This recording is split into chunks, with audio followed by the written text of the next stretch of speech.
Welcome everyone. Welcome to the 13th One Nation, One Planet, One Race for World Peace. It's Tuesday, October 24th, 2017. I'm your host, Rick Crammond, and once again, we'll be joined by members of the Universal Council, the Earth Council, the Keshe Foundation Core Group, and Mr. Keshe, as well as Caroline of the Keshe Foundation. And I believe we're ready to go with today's broadcast. Caroline or Mr. Keshe, are you ready to speak there? Yes, hi, good morning, good Hi, afternoon. Caroline. Good morning or good afternoon, Rick. I hope that we can start with some positive news, bright news, beautiful contributions from the knowledge seekers worldwide. They are very busy communicating, they're very busy in arranging and creating solutions for people which unfortunately have and got hidden by and are present in disaster zones or in political situations or in war zones or in zones which are not so comfortable for most of us. And there are so many hands that are coming forward to support the work, the teachings, the sharing. It is a beautiful view to see this wave of positive on the move.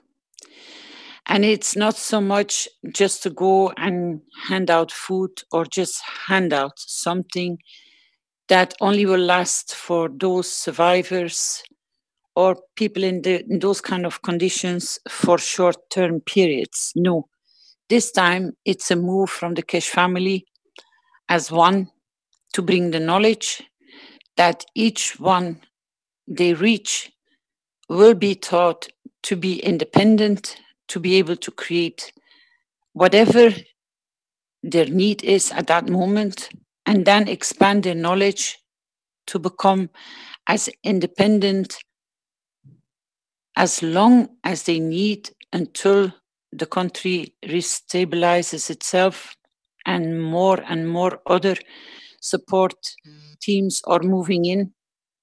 Because at the beginning it's always for weeks, it's not for a day or 2 days or 1 week or 2 weeks. This situation with Dominica and Puerto Rico, Rick, how long has this happened? Does anyone have any idea the period of the amount of time these people are already in this kind of devastation? Around 3 or 4 weeks now for the Puerto Rico thing. Now you can imagine 3 weeks, and they are on survival mode, most of them. Our teams are in the starting shoes, they're on the move, they're gathering the last bits of information they need or the requirements. I see in the feedback all the messages passing, and they're linking up. The right souls are linking up.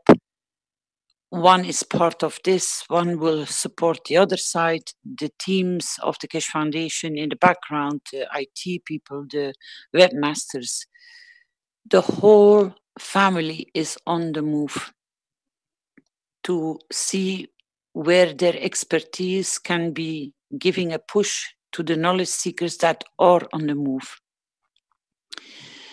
They're quiet, they're not coming into public so much because they don't want to waste time. They're running, they're gathering all the information, as the gentleman who just came back from Africa said, I left so much gigabyte behind in teaching, so they have access of the continuation. They can listen to the presentations. So the knowledge seekers are picking up on our presentations and gathering knowledge to where and how they can assist more people to give them more advice or support them, that when they move on from one side to another side or to another part or to another situation, that they can leave the knowledge and the teachings behind. Has anyone seen Tom appearing in today's presentation, or Paul? Is Paul present to bring some more news or change in his position? Well, we do have Paul here.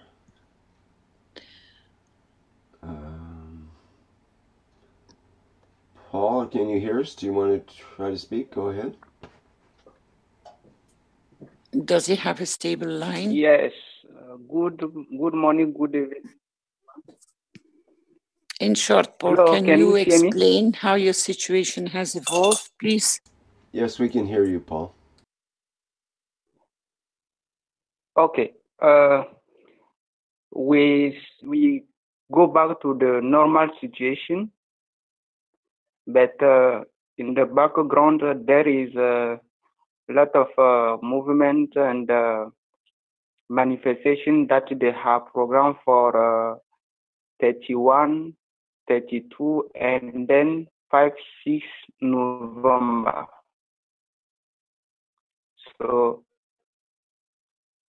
this is the plan going back to the normal situation. We live like nothing is happened, and from our side we continue our work, and we have submitted the document for the head of government yesterday. So we are waiting for their response. So there is this is the summary and the information we can bring to you. Thank you.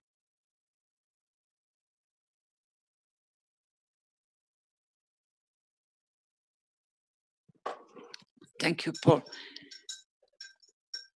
Any of the members of the Puerto Rican We have support? Ursula has her hand up. Maybe she has something to add to that. Yes, please. Good morning, good afternoon, everybody. You asked for Tom. He gives not much information because he's very busy. He organized the expedition. He will go the 2nd November there. He manifests that he wants to go alone, so he can establish the situation there and then ask for people to come or materials. They are all right sending to him. It's Fernando sent to him 300 sheets of zinc, and it will arrive before he leaves, so he can take it with him. And then it's all what I can inform you as new, but it's going on the good way. So there are others who Fernando is preparing a conference to get money to finance also his expedition wherever he can go to help. And there are much others also proposing and going and receiving, and they organize almost good. In Puerto Rico, they received many containers with water, with food. Also in Guadeloupe, it was very, very difficult also, and San Martin. And they are many countries giving money, sending money, but didn't arrive really. So there are administration problems and okay, but people are finding their way. The most grand problem is the water. The water is infected with dead rats in the canalization, so it's not good to drink. They need urgent to have clean water. This is the most important, because even if bottles are arriving at the port, but the island is big and there are people everywhere needs help. So we must go quickly there. Groups are organizing them and to teach almost also oasis projects, so they can be by themselves and heal themselves and giving teachings. This is the last news.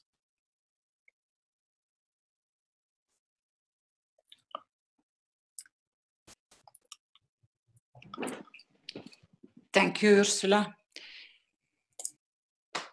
Anybody else from the council members have anything to share in their progress of communication of maybe other knowledge seekers which are on the move, which maybe contacted them privately or that they are aware of besides the SOS group?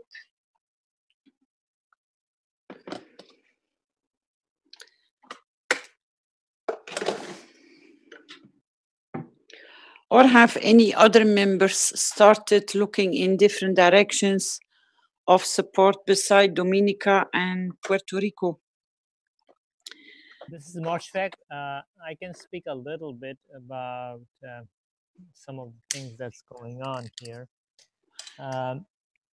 As you may know, there was quite a bit of flooding in India, Nepal, and Bangladesh. So can you come closer to the microphone, please, Mosfeq? Oh, sorry. Thank you. Please don't fade away. We want to hear you loud and clearly. Yes, thank you very much. Anyway, so what I was saying is that a month or so, a little more than a month or so back, we had severe flooding in Bangladesh, India, and Nepal. And there is, although it was not very well known, 1,200 people died. So the death toll is much higher in this region because of the large area that was affected. And from what I gather, very little help is available.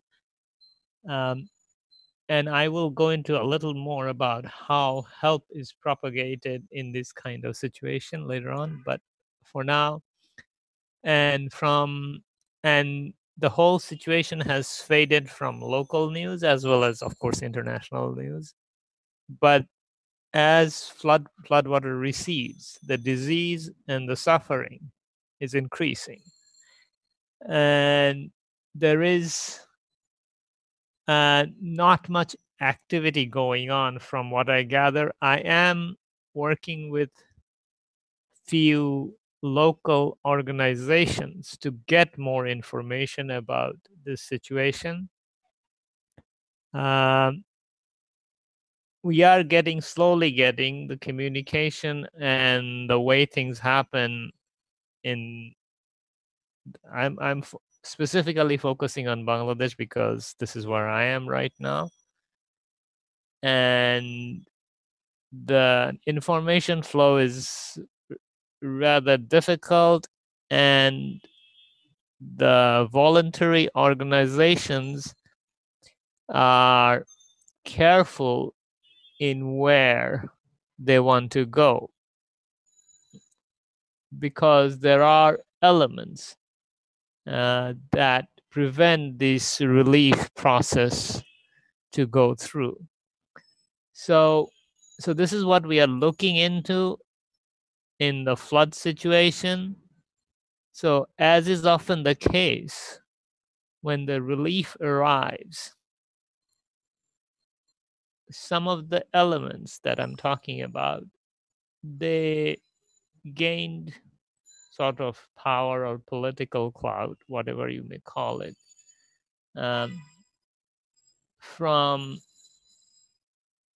various, coercive activities.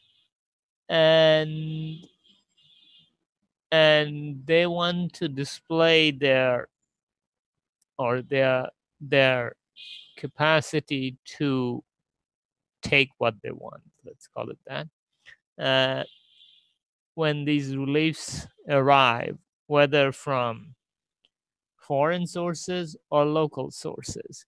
So even if someone wants to help, these local elements, some of them can be very highly placed in the political arena that is there, but one has to be careful even in going there, because they will just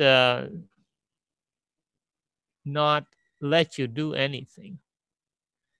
So this is something that's quite common, and I have personally experienced, partly because my father, when I was younger, was involved in the educational school facility creation, and he interacted quite a bit with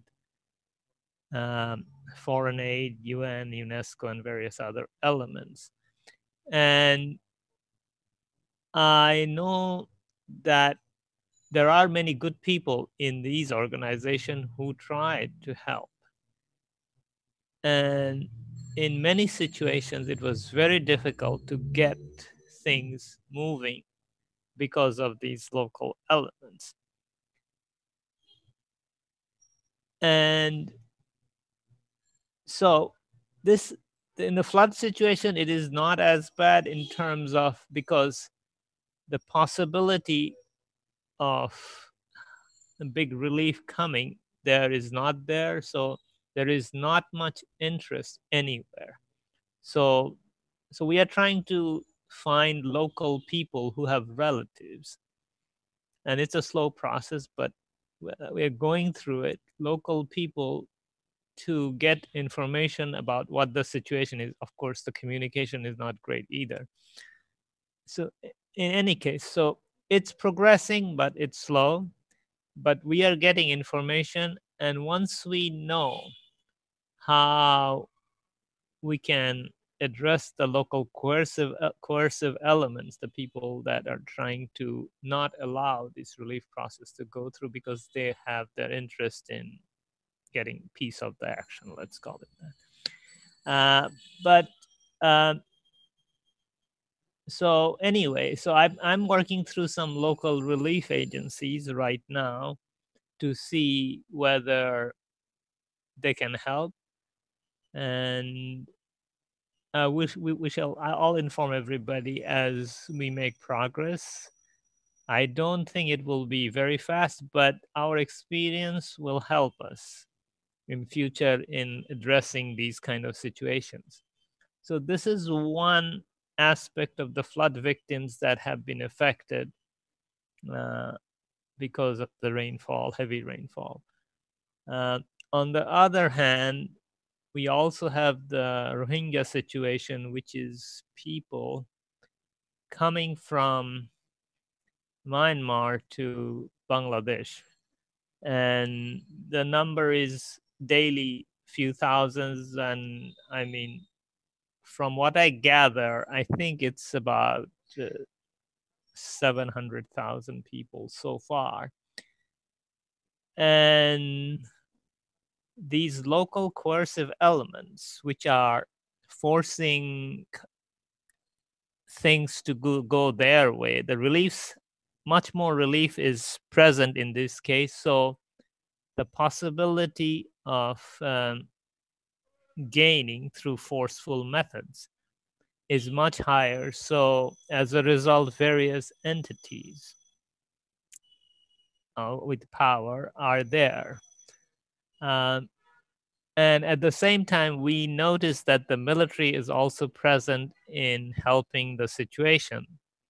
And we are trying to find military contacts who, good people are everywhere. So there are, see whether we can find some, and we are making contacts, but once again, it's not a fast process. So we'll see whether we can approach this situation through the military, because they have the training to work in difficult situations.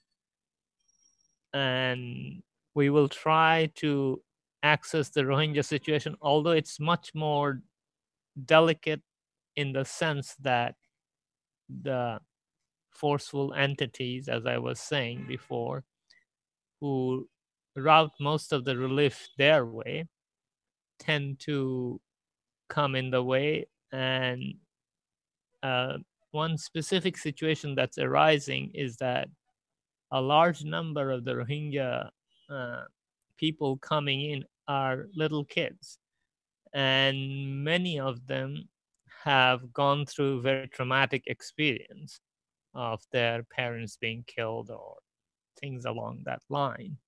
And so it's so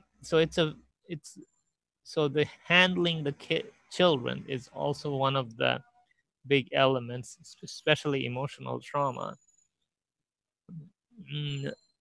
is becoming very hard for the people who are really trying to help. But still, in talking to the people who are the sort of relief organization, they don't want to go there because of these coercive elements that are there, and you cannot safely operate.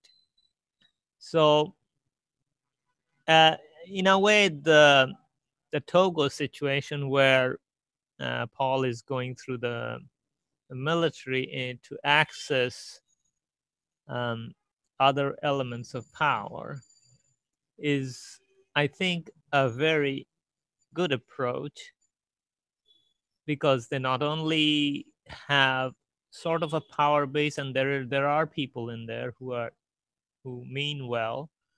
So, and we can seek their help and their training, and they have quite a bit of training to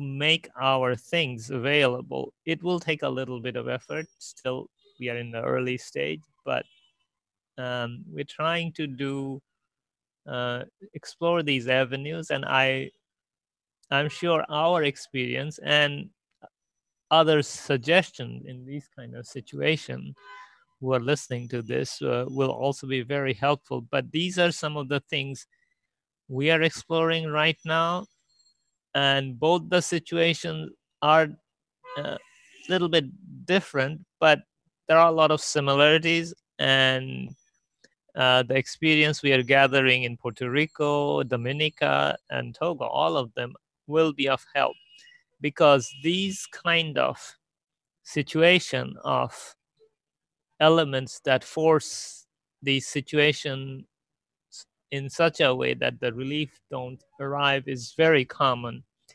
not only in Bangladesh or in Indian subcontinent, but other places as well. And actually, I have experience from the other end. I was in a high-tech field, and there was a construction going on somewhere in Africa. And the whole process of these forceful elements coming into and routing resources is orchestrated not just from the receiving end also, but the sending end. And and I was very closely associated. Let me just, and without telling much of the detail, of this company that was creating some facilities, an American company. And the abuse that happened forced the CEO of the company to abandon the project, seeing what kind of abuse that happened. And this is in Africa. And afterwards, his company was investigated, shut down, and he was essentially sent to street.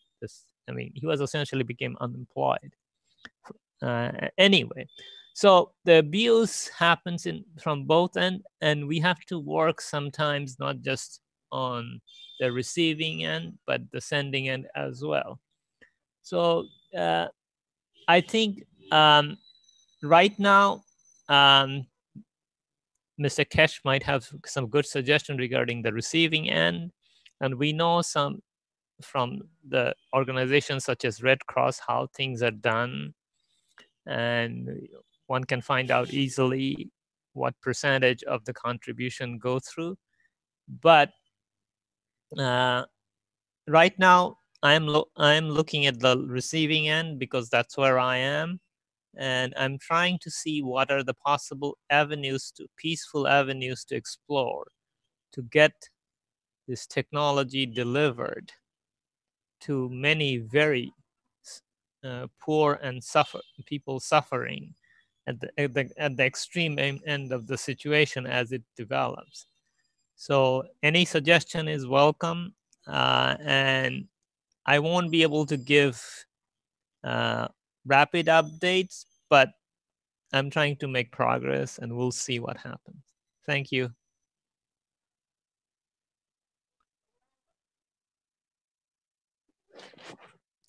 Thank you, Mosfeq. Something came to my attention. I was scrolling through information yesterday, and something came to my mind. It had to do with India. And it had to do with somebody who got touched by the cry of the suffering of the animals in such an extent that she created a wish that she wanted to do something for those animals. And she spoke about it. So her idea was taking more than just an idea, because she expressed her feelings and the pain she felt. And would start sharing her idea with others. Other people start negotiating with her that she was capable of setting up such a project. And through the pushing of her surroundings and people which start getting involved and giving her a hand, the same as with the knowledge seekers, start helping, supporting, teaching, bringing others support in from outside. They start suggesting to her to maybe to announce for students to come in. And the idea was so beautiful because it took its shape. She said, but that is impossible. People coming to help me and pay me for helping me. And they said, yes, there are so many students around the world which are looking for ending their PhD or getting extra merits for their work, or to do an end work or a year work or a paper, to gather information and knowledge. And they go as volunteers for 1 or 2 or 3 months to certain places, like for veterinaries, they search where they can get it into sanctuaries or zoos. Then you have the IT people which try to get into Microsoft or other companies which are working with high tech, to gather information, to write their thesis, or that when they finish their doctorate or their PhDs or whatever name it carries, it's the experience they want to add to their resume, to propose or to get introduced into a company to get the best job, or at least at as high as they can aim for. Why don't we start announcing everywhere publicly? We have enough people worldwide to start triggering our students. Maybe they're working in the field of agriculture. Maybe they're working in the field of medical. Maybe they're working in the pharmaceutical or IT or international or language or help relief or first aid or anything you can imagine. What is available in the Keshe Foundation can be offered to students for them to receive a certification that they have spent their time with us and they have learned the complete process of what they are signing for. And usually these students come and donate their time. They are connected with other students and organizations which are bringing more help and more support and a broader look up onto the work they are involved in, because students, they communicate. So why don't we start going through our children, or start the whisper, as we say, for students to make them, let's say, to get the experience in the field of, like in Dominica or in Puerto Rico or in Bangladesh or in India, because they are already on the move. But maybe if we don't put a flag up, we cannot pull their attention towards our knowledge. And it can be with animals, it can be with plants, it can be in any field imaginable, which they want to become an expert in. And I think we should start reaching out and creating the possibilities for our youngsters to get to know the knowledge, to get to know the foundation, to get to know our work and our progress. What do you think? Any suggestions? Carolina, this is Wayne. Good morning. Good morning, Wayne. How are you? That's a good suggestion because it's excellent. This is the opportunity time for students from the universities or even in high school. They start to have internship, or what what you call it is the extra curriculum for the high school that they can learn. And then for college, they call it internship. But for the doctors, they also have the opportunity to work with the Keshe Foundation too. Um, they have to do those to, even though they passed the doctor's degrees already, but they still have to learn some experience.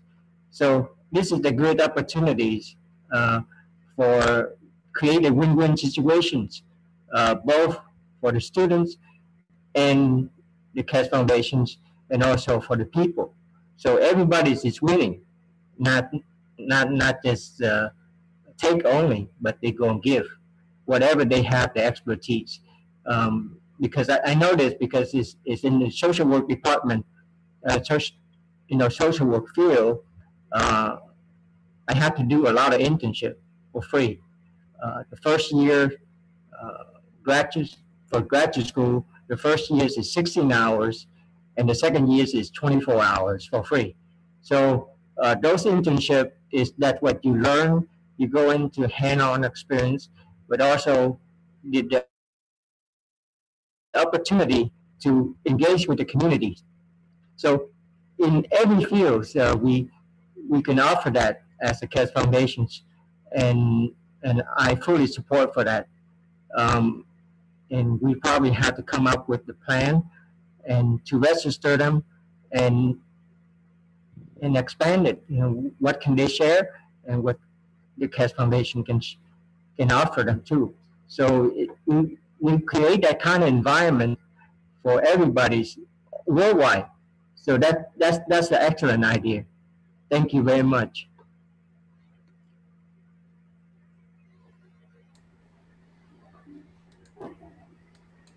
Thank you, Wayne. I think a lot of us who have expertise know how to get the benefits of the experience. And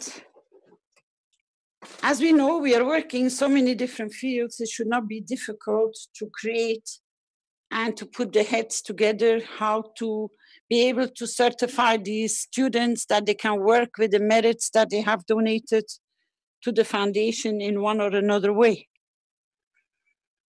Anybody, any other suggestions? We have Justin Smith's here and had his hand up, so maybe he has something you'd like to say. Yes, welcome, Justin. Hello, I'm trying to see if I can get to a spot where I have good enough signal. Can you hear me? Yes, you're quite fine. Thank you. All right. So I think one of the biggest benefits that to be able to teach, I guess, in a way is I've seen where the workshops are more of every once in a while be in this location or that location. They're never really consistent at, say, specific place. where people know they can go that will always sort of be there. So like more than just a manufacturing place that's on the map and people know the address, a place they can actually go, be there, hang out. Kids on a level don't want to just sit and learn all day. They do want a lot of the hands-on. So even in these disaster areas, a tent that's always set up, ready to teach and interact with and have stuff ready to teach with, but more so on an education level, classroom type settings where all the imagination, of course, can run free, but also have all the pamphlets, papers, documents, videos, etc., so they can then also try to give us their ideas. But in a location that's always consistent is something I think that really could do us a lot of really good on every level. Not just say a mobile workshop or a workshop that may not be here this week and moves next week.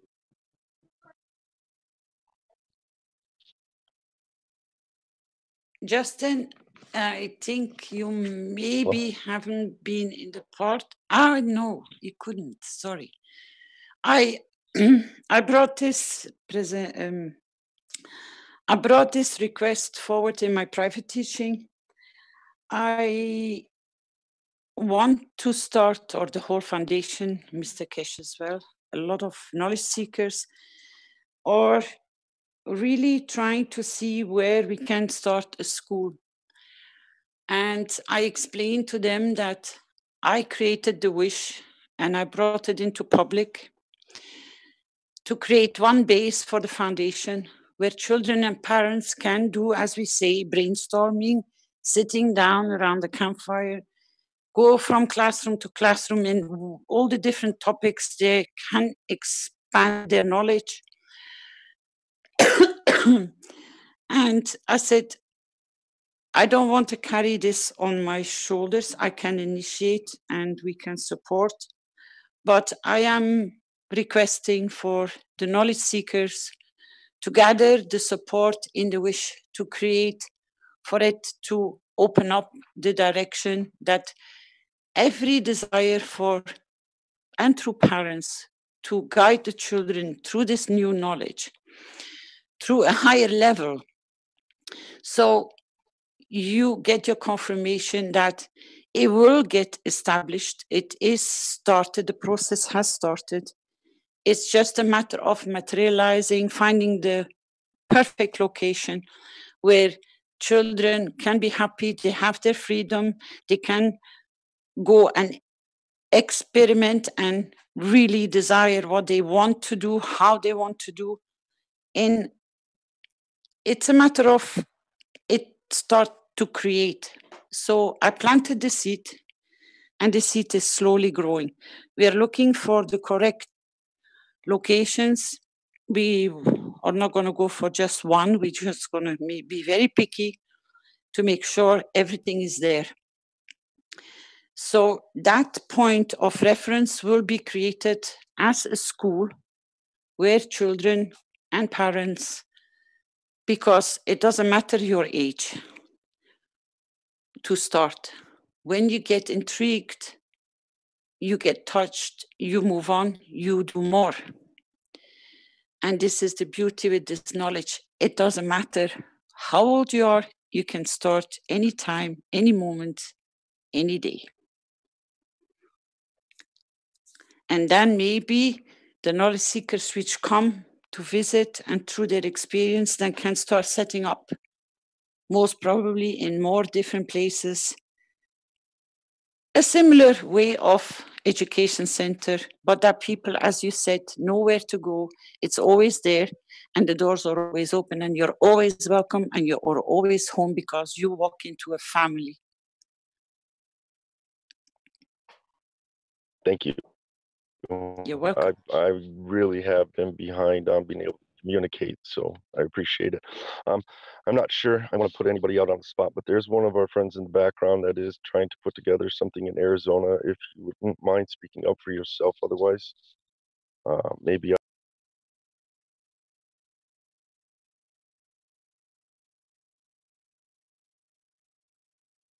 Let's hear it. Don't be shy. We're all here to share and to enjoy the ideas and the efforts because they're so beautiful.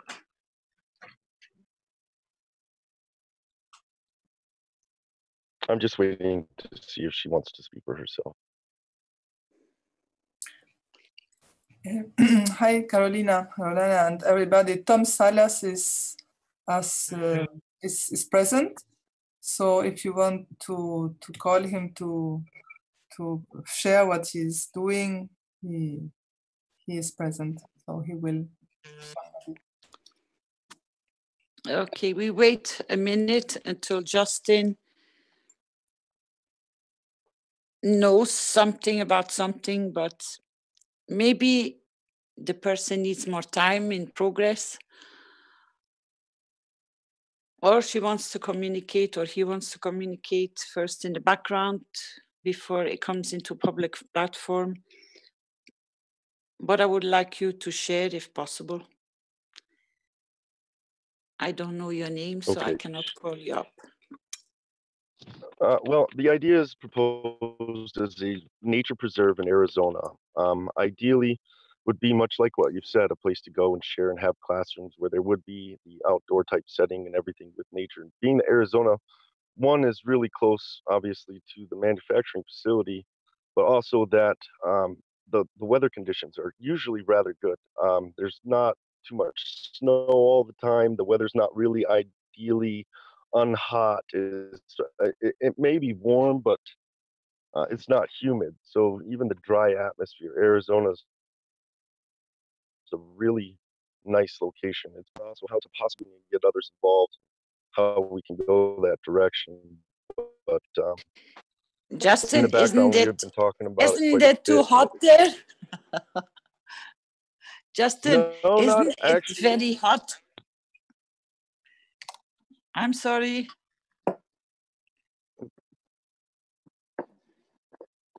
Great, please.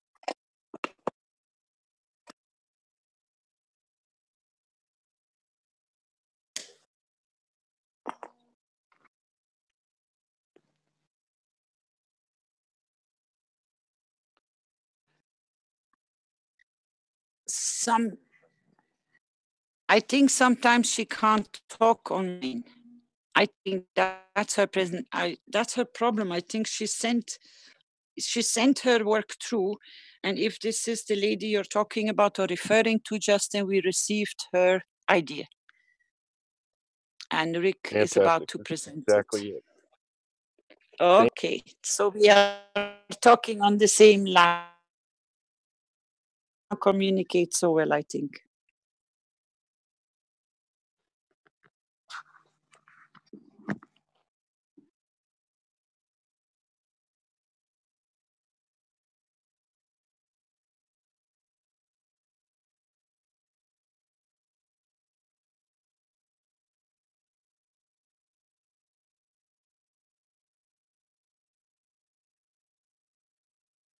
Hi, hello. Hi, good morning, everyone. Hi, welcome, Violet. Carolina, Mr. Keshe, everyone. I am so grateful to be here with you all and so appreciative for everything everyone is doing and the fact that as a group, so many of you saw my vision and encouraged me to put it forth. This is my vision for the Sonoran Desert in Arizona. It's what I know best, but the best vision I have is that these types of preserves be global. Every single one of us has a place in our mind that we want to hold and preserve. And so I just want to say thank you to everyone for the opportunity to just put this out to the universe. Rick, I hope I didn't insult anyone with page 1. But if we want to take a look at that, these views here with the cute little intro. Are we ready, Flint? Yes, Rick. Okay, cue the music. Rick, welcome everyone. Mr. Keshe is on his way and will be joining us shortly. And as you can see, and I believe these are turkey buzzards. I could be wrong. I can't remember. I took these in 1996, so it's been a long time. You can see him coming in there. And then he perches himself right at the top of the tree. And then Rick says, looks like Carolina's will be joining us momentarily. And you can see the next one coming in. Mr. Keshe opens his wings with all the love in the universe. And he says, good morning, good afternoon, good evening. Whenever, wherever you listen to these teachings, we welcome you. This means so much to me, this page.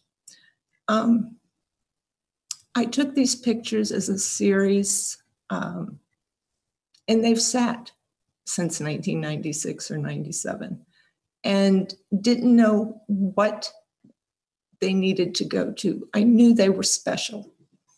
I'm offering them to you with or without the writing, because as a group, I think these pictures say it all. And I thank you. So on that note, if we want to scroll down, Rick, I will continue here. If I get too huffy puffy, let me know.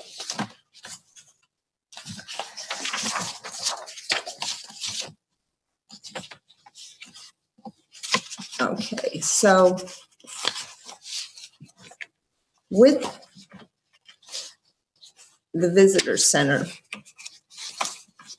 and the preserve, these are just a couple of things that are available just locally where I am. The Sonoran Desert in Pima County is quite vast. It goes from Yuma and as far east as Tucson, a little bit further east, and then south, not quite to the border, but very close to the border. So there's a lot in the area. Excuse me 1 second. I just need to pick up. Okay.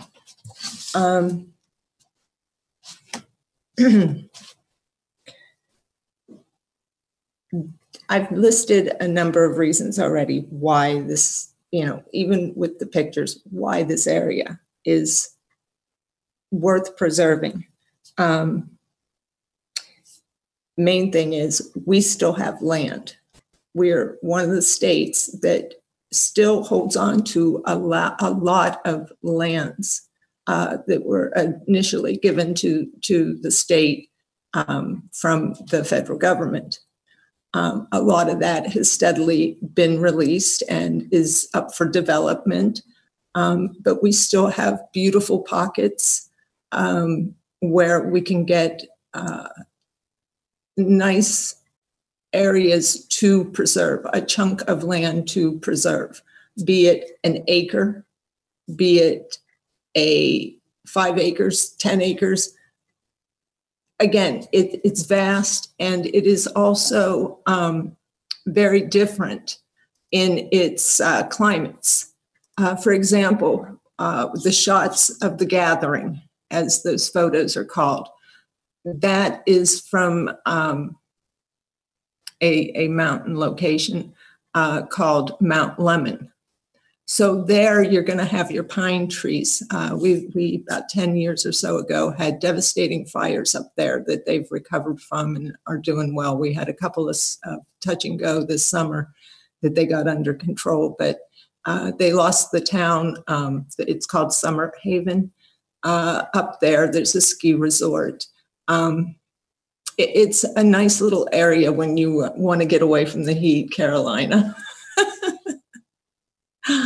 And then you have other areas as you come down the mountain and you come into the basin. You watch the vegetation change from the more arid to the high desert look and the Joshua trees and things like that. And you just, as you wind yourself down this mountain, you see the change in the plants, in the animals, in the rock structures. It's a beautiful thing to watch. And it's sad to think people just dash up the mountain to go skiing over the weekend and dash back down without even really recognizing in such a short distance the different life forms that they're passing by. As you get down to the bottom of the mountain in the basin and it opens up into the metropolitan Tucson area, yeah, you can be up on Mount Lemmon and it's a nice, cool 65, 70 degrees, and you come down the hill, as I call it, and suddenly you're hit in the face with 105, 110 degrees. Yes, you are going to feel it, but you adjust pretty quickly here. So you just know, that's what happens. But moving on, that's one reason. The other reason is the Tucson metropolitan area and the Sonoran Desert is the home to a major military base, a major player. We also have the hideous title of being home to Raytheon, who within the last few months has made announcements that they have purchased and made agreements, and they are expanding, and they are going to be bringing in approximately 2,000 more employees. Sure would be nice to have a place to maybe teach the spouses or teach the children, or just a way in to try to balance these energies. It's close to the Mexican border, and I'm sure everyone here knows of the turmoils that are being forced upon the peoples on both sides of the quote unquote fence issue. So, there's a lot of energies that I think Keshe Foundation Fields of Love can bring to this area that is so deserving. It's absolutely gorgeous. It really, with all the beings, it's amazing. So anyway, the other thing is this particular area that I'm thinking of within the county is relatively close to where John is at the Arizona manufacturing, maybe 100 miles or so. So, it's a very reasonable distance for logistics of getting supplies from the manufacturing that is, already approved in this country down to us. Okay, so I'm going to just read through here and, I'm not screen sharing, am I? I moved to the next screen here. Maybe I was premature on that. Oh, no, that's perfect. No, I appreciate that. That's where I was headed. I just had something pop up on my screen, and I apologize here. That's why I was just double checking. This need to plug in. Okay. I'm just You're doing fine. So thank you. Don't worry. I put into my head yesterday that I was going to get over these little breathing issues and episodes that I've been going through the last couple of days. And I was going to get through this, and because it needs to be said and it's coming from my heart. So Thank you. I appreciate it, Carolina. I'm just going to read this page because it's pretty self-explanatory. Keshe Foundation Preserve and Visitor Center, elevating souls through service to others. How are we going to do that? We're going to provide a warm and welcoming space for knowledge seekers of all levels, a place in physicality. We know we're together, but the rest of the world needs to see us too. They need to know that we really do exist. We're not just a phantom floating through, the internet waves. We are real. We can learn more from each other, from people visiting, the other knowledge seekers. They come, and every one of us carries some kind of knowledge, even those of us like myself that think, what can I give? What can I do? In my condition, what can I do? Instead of thinking, I can't do anything. Oh, I can't do that. It's more of a, you can do something. Everyone has something.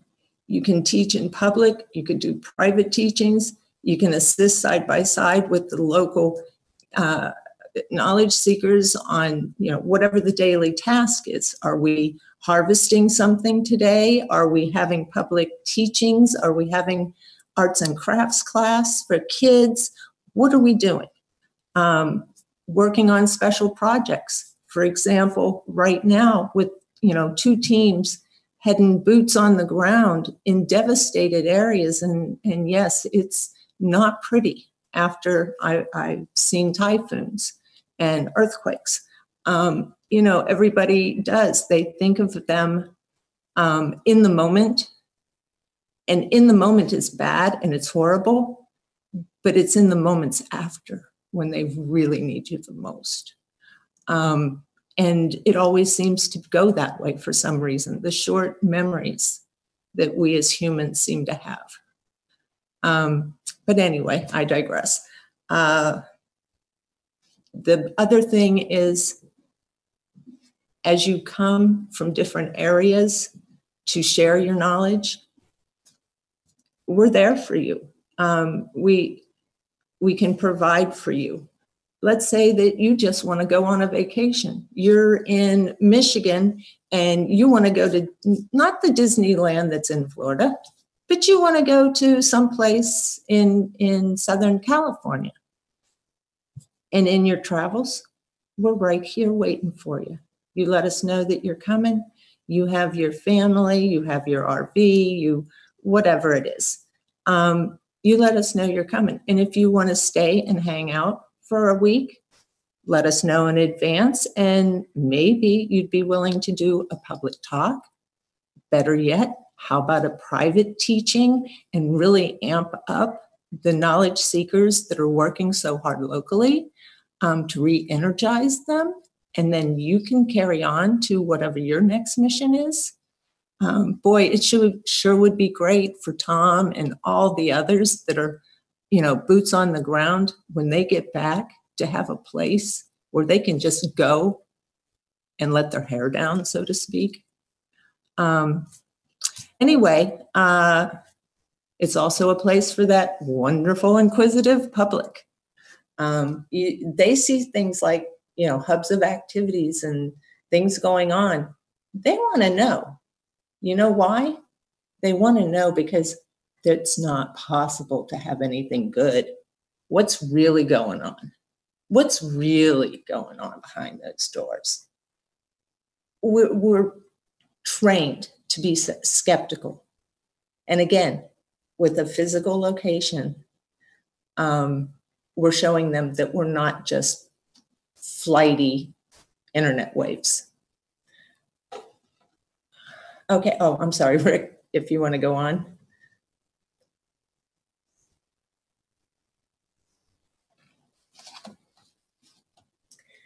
All Keshe Foundation preserves and visitor centers will support Mother Earth and all beings by becoming self-sustaining as locally as possible, obviously, using Keshe Foundation knowledge and technologies. In the darkest times, we're all under the same beacon of light, and that's the moon. And we deserve so much because we, as a race, as beings upon this earth, be it human, plants, animals, minerals, every energy source has truly been traumatized in one way or another. Even the people that appear to have the perfect lives have not lived perfect lives. But we can show them through Mr. Keshe's technology and love that it is possible to live in peace. If you want to go down, these are just some more shots of friends. What will be available? I kind of hinted at some of it, but the Keshe Foundation Preserve and Visitor Center, first of all, is a peaceful place. To assist in maintaining balance in the environment, there will be 2 different but interrelated areas of it. Bear with me one second.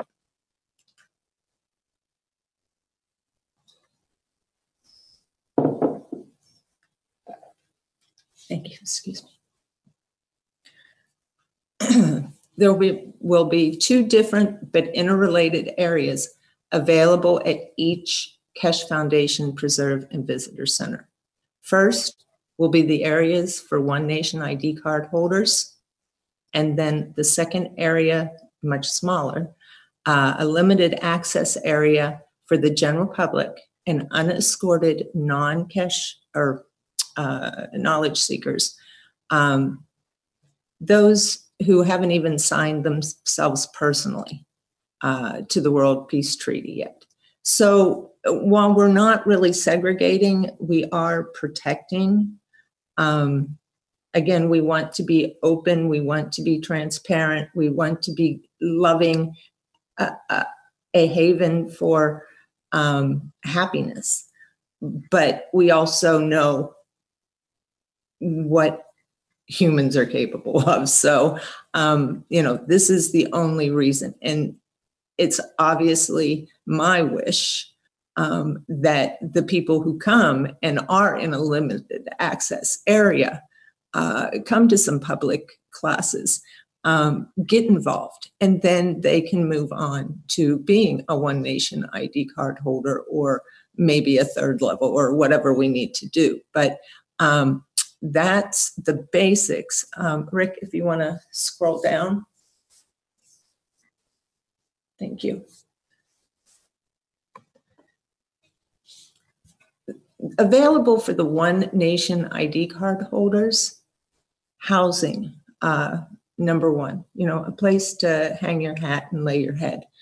Small casitas, which are like guest houses, maybe, small, nothing elaborate. Of course, yes, we'd all love to have a resort, and who knows what the universe will provide, but some casitas, camping areas, places for those who do have recreational vehicles or a trailer that are traveling. Those that have their tents, that like to travel with their tents and hang out outside, have small little camping area as well. Inside teaching rooms with small scale manufacturing for teaching. And again, different locations, but I'm thinking the area where I am. I'm very close to John for supplies. However, and it would be nice to have a small scale, because that, again, is a part of Mr. Keshe's teachings, is how to make these things and do them and to provide them regularly.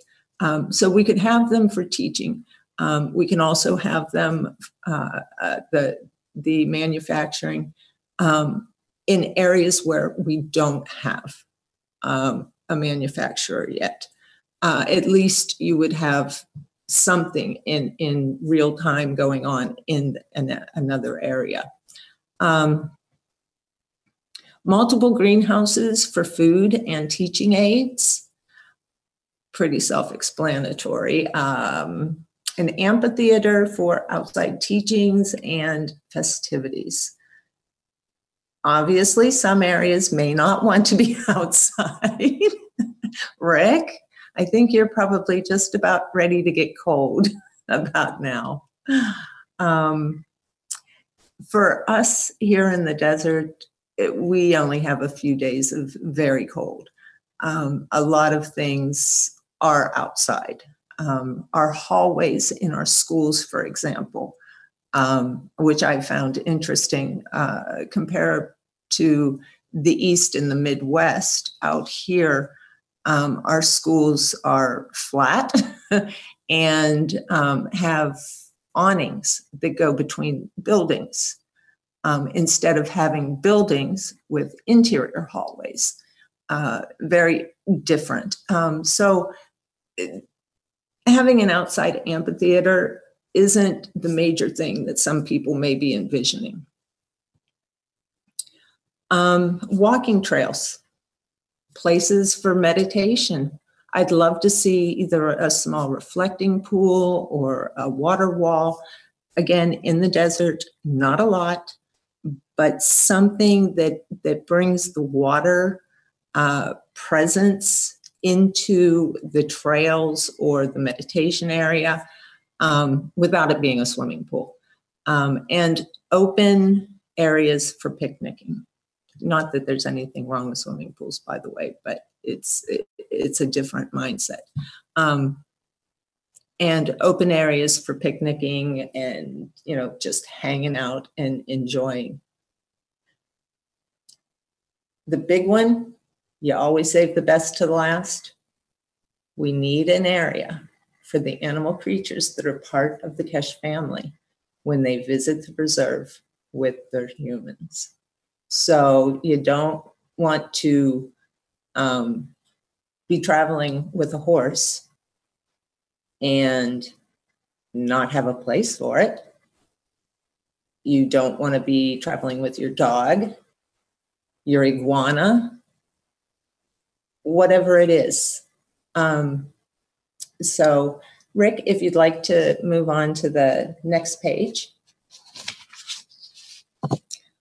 What we would have for the general public is small building or the front of a small building for use for public information center and a room for public teachings, which I'd love to see, weekly or growing even beyond that, but at least weekly teachings just to get off the ground would be wonderful if we could attract that. Access to Keshe Foundation knowledge, which is worth so much. I mean, that alone, just the value of that, people should be banging down the doors. Plasma water, books, and papers by Mr. Keshe, and other products that come from John or other suppliers. Excuse me.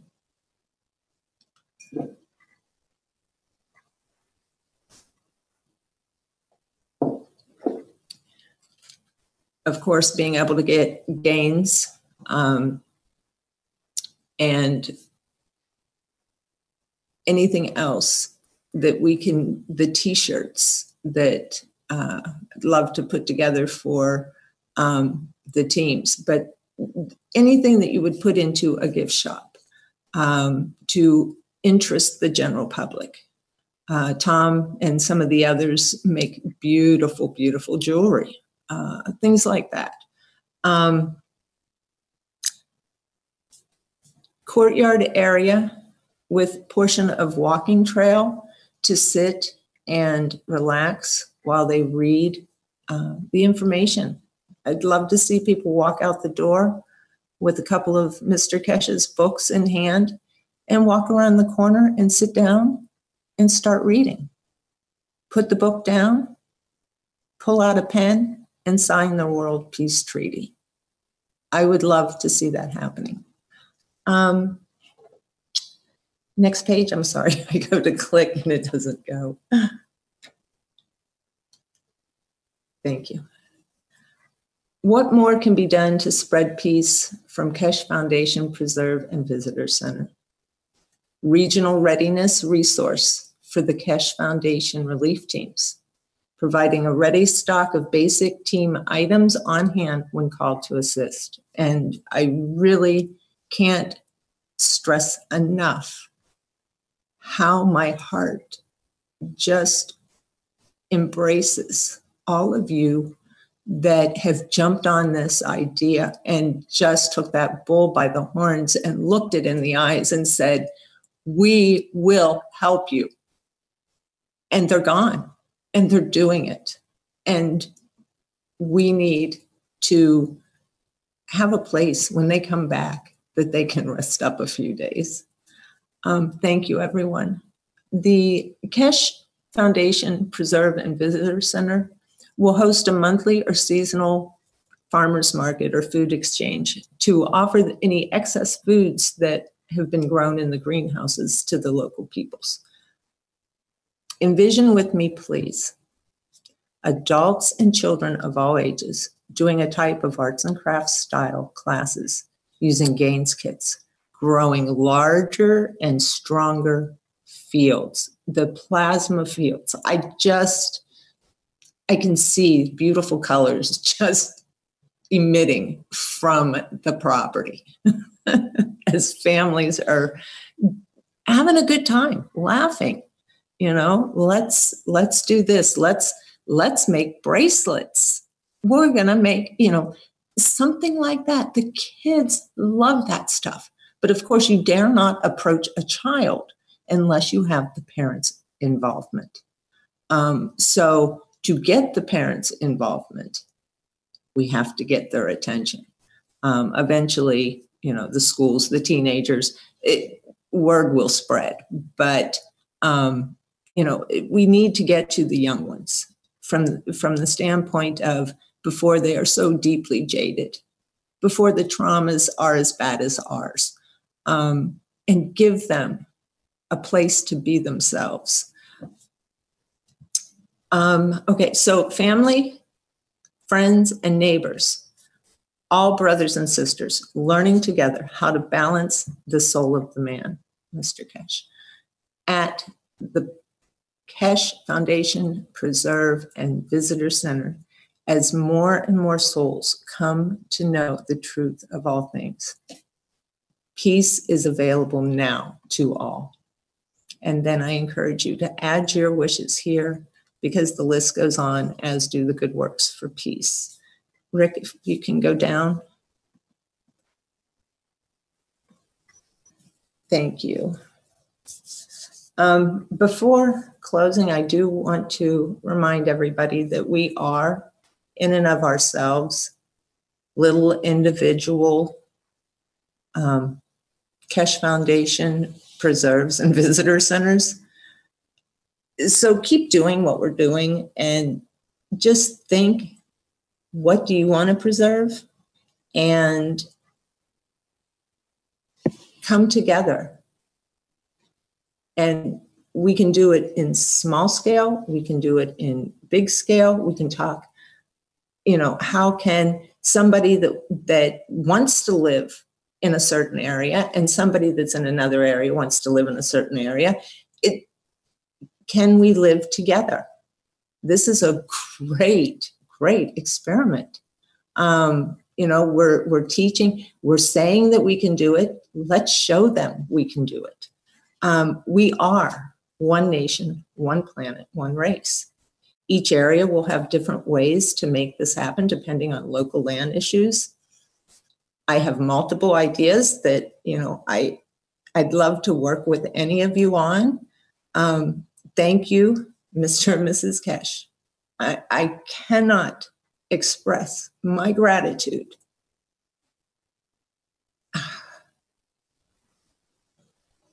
you allowing all of us to come and openly share what's in our hearts without any concerns on our hearts that we're going to be ridiculed while we're doing so. And if there is a heckler in the crowd, there's someone that'll just stand between you and assist in balancing the fields. And that is something I never thought I would find in my lifetime. So thank you for that. And of course, for allowing me the time to share this information. I am humbled to be among all of you. I truly am. And I'm grateful and so much for your time to consider this. The Keshe Foundation Preserve and Visitor Center. Thank you for being here. And that is all.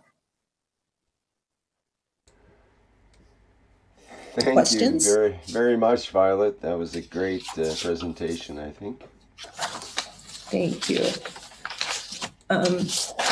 I will turn off now, if you don't mind, and just do the chat window in Zoom. If I need to answer, I can. Thank you so much for your contribution to shed a different light on the capabilities of the foundation, the capability of the knowledge seekers, that a dream can never be too big to achieve. When the dream and the wish and the intent and the love and the care gets combined, you grow, because you reach the other souls which are on your same level to unite. And it's never too big to wish, because you are the creator. Thank you so much for your presentation.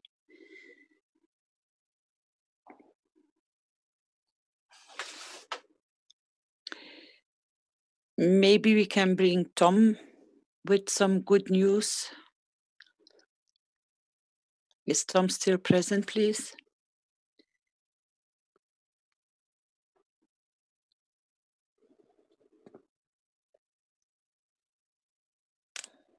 He's here, and just promoted him to panelist. He should be able to speak right about Thank now. you, Rick. Hello, Tom. Hi, good morning. Good morning. Can you hear me? Yes. Hear you well. We can hear you. What good news are you bringing, Tom?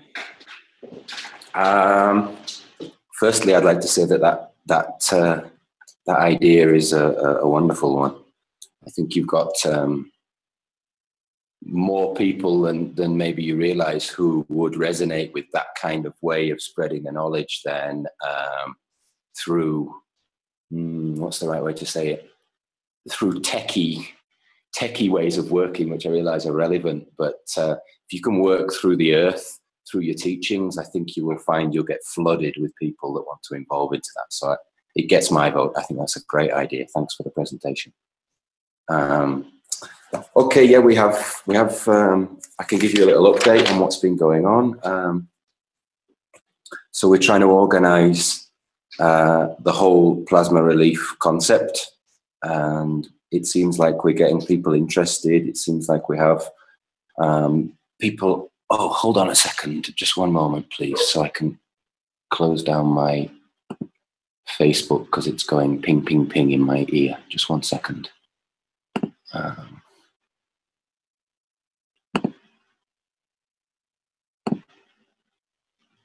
It's probably all the people trying to connect with you, Tom. It's exactly that, which is lovely, but the pinging in my ear is difficult. Okay, I'm good to go.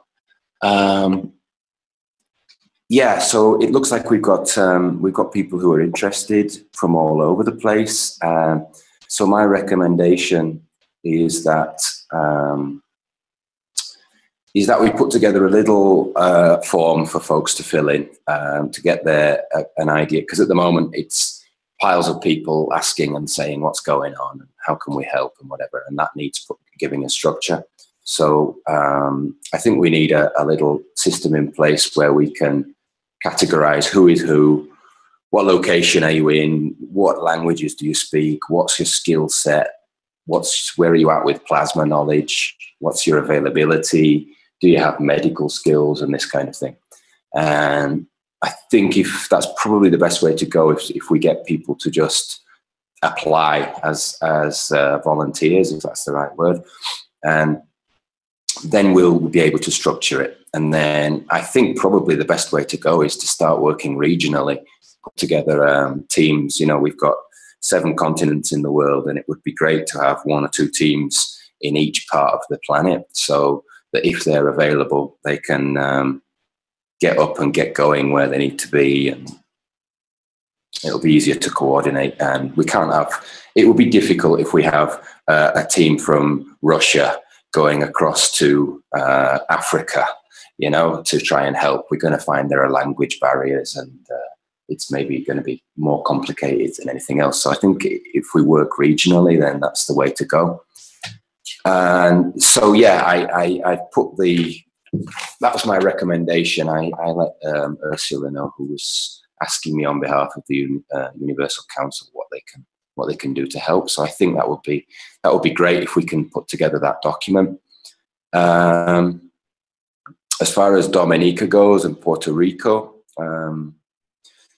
Dominica is still not in a good condition. They're still piecing things back together, and essentially they're still just doing the cleanup. And I think it's the same in Puerto Rico. They're trying to get the infrastructure back in place. So there are roads damaged, there are bridges down, and so they're trying to get those basics back into place. Things are coming back little by little. The schools are starting to open and stuff, which is good news, because that to me means we're going to be able to get from A to B a little bit easier. If that means the villages are connected, maybe by 1 or 2 buses a day or what have you. But that's good news for us, because it means we might be able to get around a little bit more. The lights slowly getting restored in the capital. In a part of the capital have light full time now. But as I've been following, I know Carolina sent me a link the other day, which I'd already been following, and that was the government daily reports, and you can see that you get an idea listening to the government speaking about their restructuring, about what a massive task this really is. And for example, if the whole island has lost their light, so they're in darkness right now, and the DOMLEC, the people that provide the light, they're trying to restore it. And so what you end up having to do now, the whole island is getting reassessed. And so basically you're on a poor island where everyone has done their own wiring jobs and what have you, and you're not going to get your light connected if you don't get passed by the light company now. So you've got a scenario that I can see creeping in, where your middle class and your upper class are going to be all right. They're going to be fine. And you've got, as always, you've got the poorer people on the other end who are not sitting on a pot of money to redo their wiring, redo all their electrical work and what have you. They're going to stay in the darkness. And it's the same old scenario. The poor people are going to get hit the worst. And so we've got our eyes on all that to try and work out ways in which we can help and what have you. But you get an idea of the kind of drudgery that comes after a disaster. It's not nice. It's a hustle for people. It's a stress. It's a pressure. Most of all, it's a financial pressure. And so we need to go and give a little relief to that stress and that pressure. And the plasma can help with all that, as we know. So there is a curfew in place also there, which might give you an idea of the state of play in the capital city. You can't. I think it's right now. I think it's 6 at night to 6 in the morning. You're arrested if you're caught on the street, and that's to try and keep law and order in place. And that in itself is causing difficulty for people. Just to you can't move after that time. So you can imagine how difficult that's making it for people. It's not easy. They're talking about shifting the curfew hours, but it's still going to be in place, and they're going to keep it in place for a very long time, I think. We just had a nice chat with Kira Stylis on her podcast show, myself and a bunch of other people who want to help, Heather, Yasmin, and Violet, and a few others there. We're trying to discuss some of the ways that we can make it accessible to use the plasma. What's the best way to go after a disaster and whatever. So people can have a listen to that radio show if they like. It's out there on Carrie's YouTube channel, I think. That's 20. I'll post the links in the chat. Okay, great. Thanks, Rick. That's 21st Century Superhuman. So we're going to do a couple of little radio chats like that, where we're going to be talking about some of the stuff that you can do to implement plasma in that scenario. So that was nice. We enjoyed that. Thanks, Carrie, for having us on. She's wonderful and full of bubbly ideas to help the planet. So thanks for that. And yeah, this Puerto Rico, I'm still in the dark a little bit because we've got Sheila on the ground that's letting us know what's happening day to day, and it sounds like they're in the same situation. Bits of aid are getting in, but they're still in that post-disaster drudgery that's very slow and very difficult to maneuver, very difficult to work out logistics. There are people offering aid and help physically that they can send in and stuff, and we're still trying to work out what's the best way to go with that. So for me personally, I'm going to go into Dominica and then give an assessment once I'm on the ground there and report back how, if people want to send stuff in, how they can. But from the outside looking in, it still seems like it's chaotic. It seems like people are sending packages and barrels and stuff, and they're getting kept on the port. There's an issue about is there any contraband coming in? So that's slowing everything down. Then when people are receiving their packages, they're finding it's already been opened and half the stuff's gone. And there's a bit of a dog-eat-dog mentality, which so we'll hold fire on sending in aid until we get a better idea of what's the way to do it without losing your package, losing money. And the same goes with sending teams, really. Let's be careful about just piling in a team of people into a place and not knowing what the scenario is. For me, it's a lot easier if anywhere where there's a disaster, we have one person on the ground in that country that can become a link that gives us the lowdown on how things are functioning and what the structures are, and then we can start to get an idea of the best way to maneuver, because it just doesn't make sense dumping a load of people on a place with the thought that we're going to help, and then you might just find that they have no idea what they're doing. So I think everywhere we go, we can move carefully, move gently, and make an assessment first before we just start piling in aid and people and all the rest. I think that's the way to go. So yeah, I think that brings you up to speed. Things are moving along nicely, though. Personally, I'm trying to get my life wrapped up here so that I can go leave the family for a month and be out of here and not be worrying that they're okay. And so that's going well. I'm almost done. Big thank you to everybody that's helped out, because I put a little offer up there that we would send out some plasma bits and pieces to anyone who wanted to help for us to raise funds, and we got a big response with that. So that's had me busy also. And so much love to those people who've sent support and donations and all the rest, and that's going to go a long way to try and help with the situation for sure in Dominica. And so much love and kisses and hugs to the people that have helped out in that department.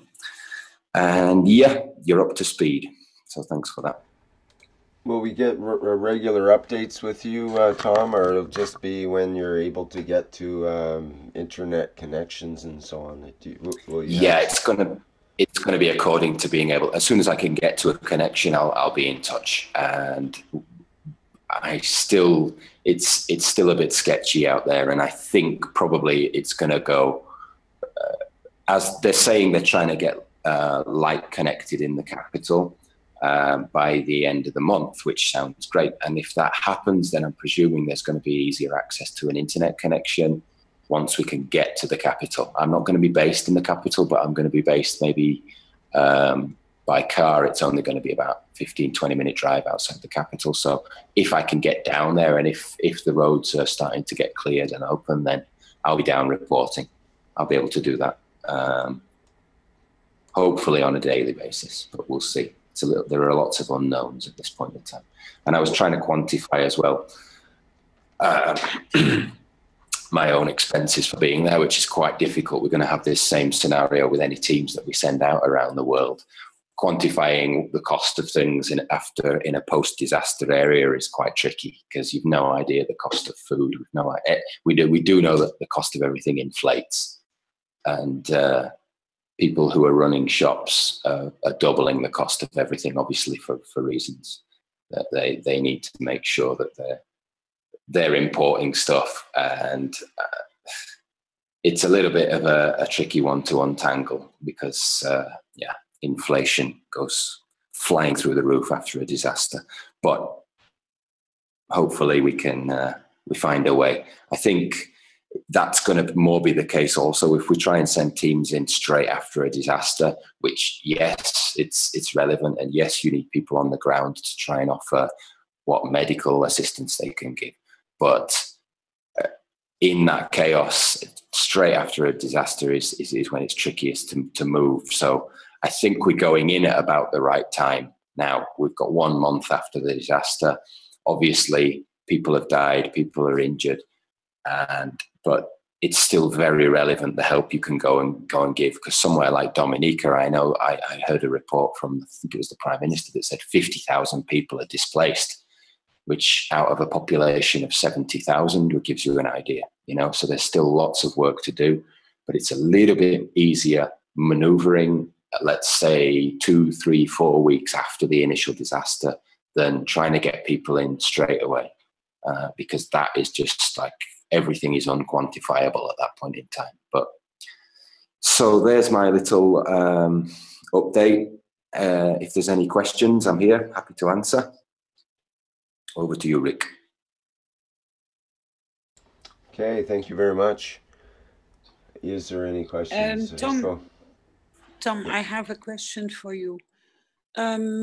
Would it be possible, we were talking about it internally, that maybe Carrie could join you in Dominica to document your work and how you maneuver in this kind of situation, as you're the only one seems to be with sufficient expertise, and that maybe that can be used as a guidance of helping others in other disaster zones if there is, let's say, nobody to be able to go in, but we can transmit the data, what you collect, where you find your material, to show people the path, how they can do and how they can survive.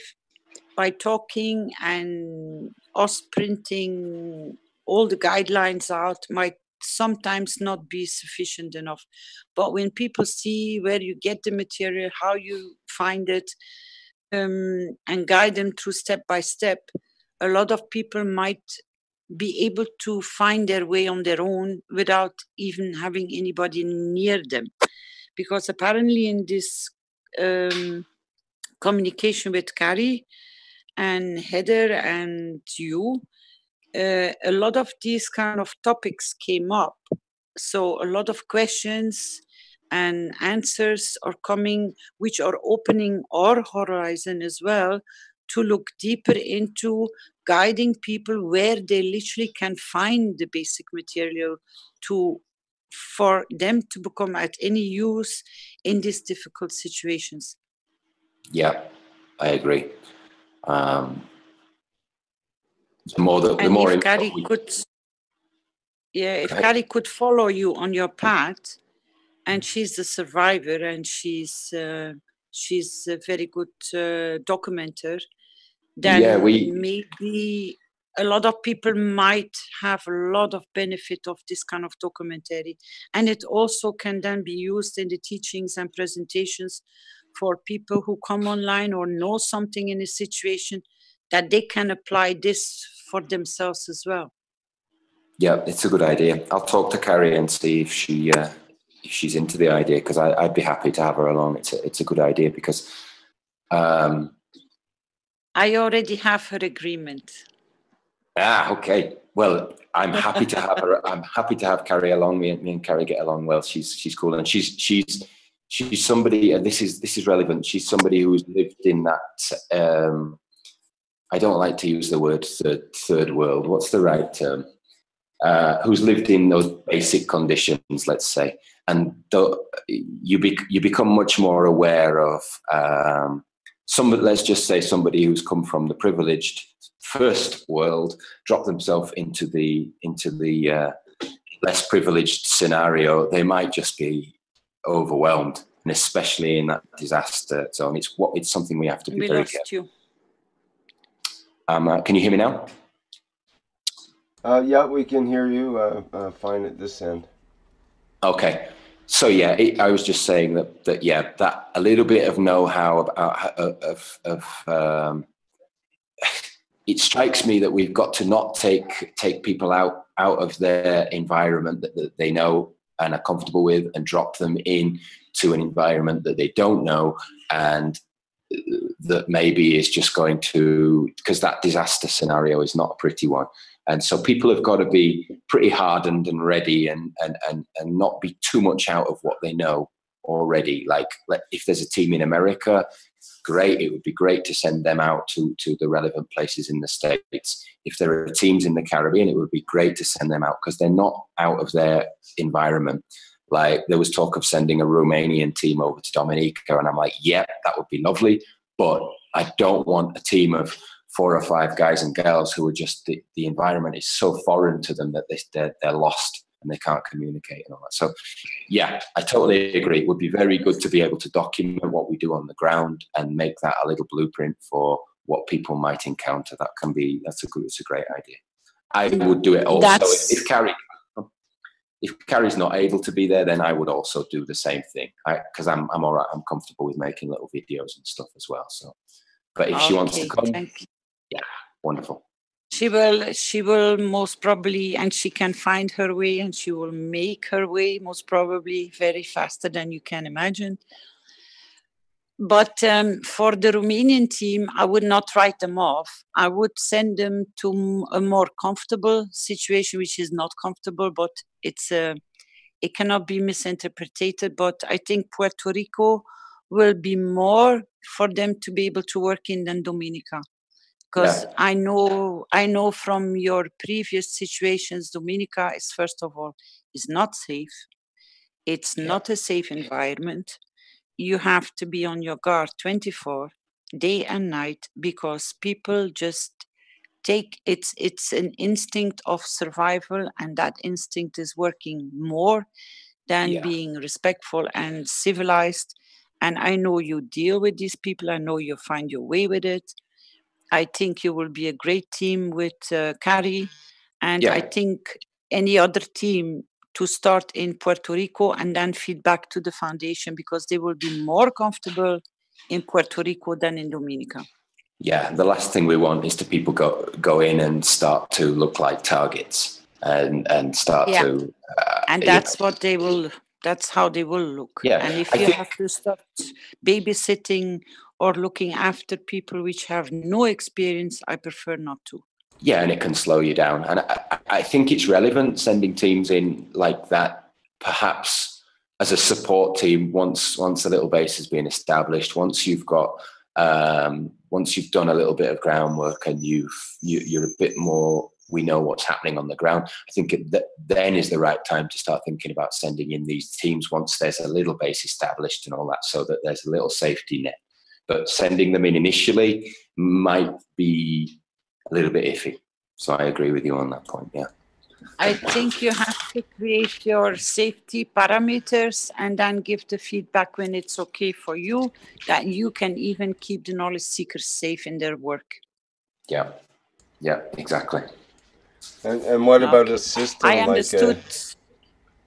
Sorry, I just wanted to... Go ahead, sorry. Yeah, Rick.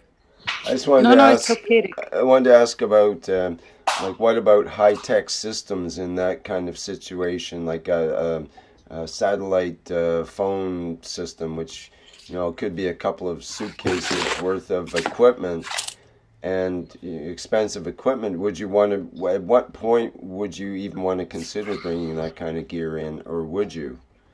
You like to travel light, for example, I understand, so. Yeah, but for sure I would, hold on 1 second. I'm just trying to relocate myself to plug in. Just 1 second.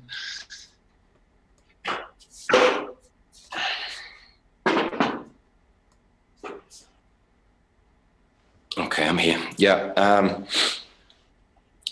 Again, if you've got someone on the ground who is maybe a native of that place, who is comfortable, who knows, let's use the word streetwise, who's okay with themselves and the environment, then I would say yes. High-tech equipment, not a problem. But sending it in with a team of very foreign-looking, there's that same danger that you're going to end up being a target. So for me personally, in this situation, I would say yes, happy to receive that kind of equipment, because I know how to maneuver on the island and not be a target. But again, according to the person and the scenario. Right. Yeah. Okay, very good. Thank you for clarifying that. Yep. And you're welcome. If you still want to, I mean, it's a bit late in the day now to be sending things here to Mexico for me to then take. But if we find out that the routes are open to be able to ship things in and get access to be able to receive something that gets sent, then yeah, we can think about that also. But it's a bit late in the day now, I think, to try and get something to me to take in. Tom, may I ask you, what is the rate of what has, or is maybe still standing, what you built? Physically, what I built? Yeah. Everything is A-OK. You're talking so about what you constructed higher in the mountains, those bases are still intact. Yeah, you can't. It's very difficult to destroy that type of structure. For anyone who's listening who maybe doesn't know what we're talking about super adobe structures, and they're to give people an idea, they look like trulos. Yep. Yeah. They look like trulos. They're very space age looking little domes that are essentially, they're designed for that function, to function in high earthquake areas and hurricane and any kind of heavy elemental situation. They're good to go. If anyone wants, you have a place. So you have a place to go. And can you expand that kind of type of security for the local people? Can you expand on that principle? Yep, for sure. I mean, it's like I said the other day, people are a little bit interested in this when they're in the comfort of everything's peaches and cream and life is nice. People will say, oh, that's interesting. And then when you get the hardcore disaster is when people start to say, hey, we want to talk to you. We want a meeting with you. Come and speak to us. We want you to show us, and then obviously at that point in time, you're nuts already. You're busy and you can't do it. But here in Mexico, I mean, it's super relevant. Everyone's living in fear here at the moment because they've just had this huge earthquake. Hundreds of people died. And now you've got real emotional instability, because people are living in homes now that they don't know if tomorrow there's an earthquake, if their roof's going to fall on them. And it's like, that in itself is a whole other subject to look at, and that's a long-term one. And it kind of ties into what the presentation before I was speaking here about, creating that kind of almost community environment where you've got everything implemented from safe homes into agriculture, and you implement plasma into all of those, because very much plasma can be implemented into construction also. We spoke a little bit about it in the interview with Carrie, talking about how when you apply plasma into your home and garden, you will create a kind of a security for yourself. You're under a little safety net. You don't see it, but all of us who've been through some kind of natural disaster that have been working with plasma have found suddenly, like, wow, we were actually all right in the middle of that, while other people were in absolute chaos. So we know that the fields that the plasma send and receive can create a safe environment for you. So it's very relevant when you're talking about creating a community environment, like was mentioned in the last presentation, where you can really get into, start building your structures safe, start implementing plasma into all those areas. But in the short term, and in just after a disaster, it's very difficult to start organizing that kind of longer term stuff. So yes, it's relevant, but on the other hand, I know how difficult it is to start doing it when you're under pressure.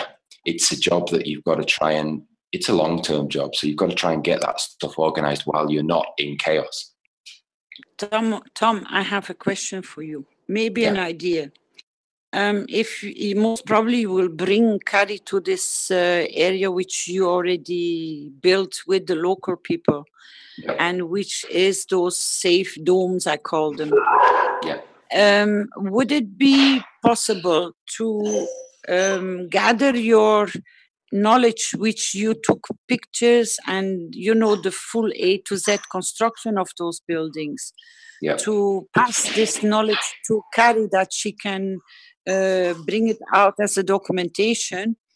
But maybe it would be a very good idea, if matters calm down, to invite students and knowledge seekers to come to this area, to come and to support for 1 or 2 months, to help to expand these kind of constructions, because these islands are on a continuous base of danger. They're never safe. They have their intervals of peace and tranquility, but we know when these kind of disasters pass, it is absolutely not pleasant. But if we can expand this knowledge and implement the plasma knowledge within the structures and through the agriculture, as you have done and documented well, then maybe we can expand that kind of knowledge identical to Puerto Rico or to Mexico or to India or to Bangladesh, where people are in the same kind of disaster zones. Absolutely. And create safe havens. Absolutely. You remember a couple of years ago when you and I were talking a lot, when I was up in Dominica after the last disaster, or one of them, I was mentioning that to you, right? I was saying, you've got to start thinking about looking at safe housing and how that can be implemented. And we've got this knowledge, and it's really simple. It's very doable if you've got a little team of energetic. Don't even have to be young. No, if you've got people with energy, you can do this stuff.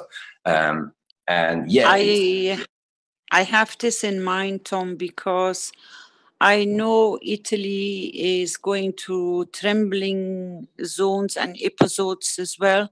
And I know the knowledge seekers in Italy will be very glad to receive this, to create these kind of structures, because it's mostly the people which are in the countryside, which are totally abandoned. They have nothing left. Everything is gone.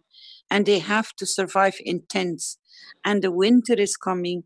And if you could provide us that kind of information to Giovanni or Yeah, Stefano Valdez, before you leave, it would be a great help, because they will start studying it and start implementing it. And it is much easier to work because they already have this kind of knowledge through the true laws from the past. Instead of building tents, they can build permanent homes, which the people don't need to be afraid that everything's going to collapse around them. Yeah, That's why I'm bringing this back, because you're the carrier of the knowledge, and they work and they have the other side of the plasma fields, and it will be a great combination to create safety for a lot of people. Yeah, it's super relevant right now, and personally, I can't think of anything worse than being in a structure with my family in a shaky part of the world, wondering if what's going to happen to us the next time. You know, that's living in fear, and that's no. And I think your knowledge about this structure will be very welcomed by the rescue team in Italy, because they have quite different parts of earthquake zones, which they have no solution for the moment. Yeah, they can only place the people in tents and temporary buildings, which are not sufficient enough because they can crumble down too. Yep. I've got a PDF document that I managed to find online, or somebody actually. What I did is I studied this building technique for a while, and then physically studied with some folks who were teaching it, and then bought a book that had all eventualities in it, every eventuality, and from that book, I then built 1, 2, 3 structures, and at the end of it all, you've experienced everything you're going to need to know to be able to do that confidently. And somebody sent me a link to this this book the other day. So this book, you are able to see everything you're going to encounter, from the environment you're working in, the materials maybe you're going to be able to access where you are, and all that kind of thing. Every eventuality is in it. So what I'll do is I'll make that PDF available, and folks can, it is in English, but folks can have a look at that, and then I'm available if anybody wants to know, if you want to get online and ask questions about what the reality of it is, because it can be a bit daunting. Because as you're looking at building your own home, and especially if you're somebody who is not confident, who has not done any construction work before, you will feel daunted, because you'll be reading stuff like, you know, there'll be some technical language in there that you won't know. But essentially, I can demystify all that for you and put it into simple terms, a bit like I can do with the plasma also. It's quite that, you know, there's a comparison to be made with the plasma there also, that it seems like it's massively complex, but really you can boil it down and put it into understandable terms for people, and that's what's relevant. And we'll get some videos from the field as well, perhaps with Carrie there and whatnot, and see some actual hands-on construction going on, perhaps. Yeah, I built a huge, but no, it's not huge, but a home for my mother. High up in the mountains there, with quite few resources and stuff. Two of us did it, myself and a friend, and it was a monumental task. And I have to say, it took me from boy to man. It was like, really, it was a very intense experience, because there were just 2 of us doing it. I mean, it was wonderful. It was amazing. It took a lot longer than we wanted it to and whatever, because we thought we were going to be able to raise a team to do it. But I think in these times, getting hands is going to start to be a lot easier than it was in the past.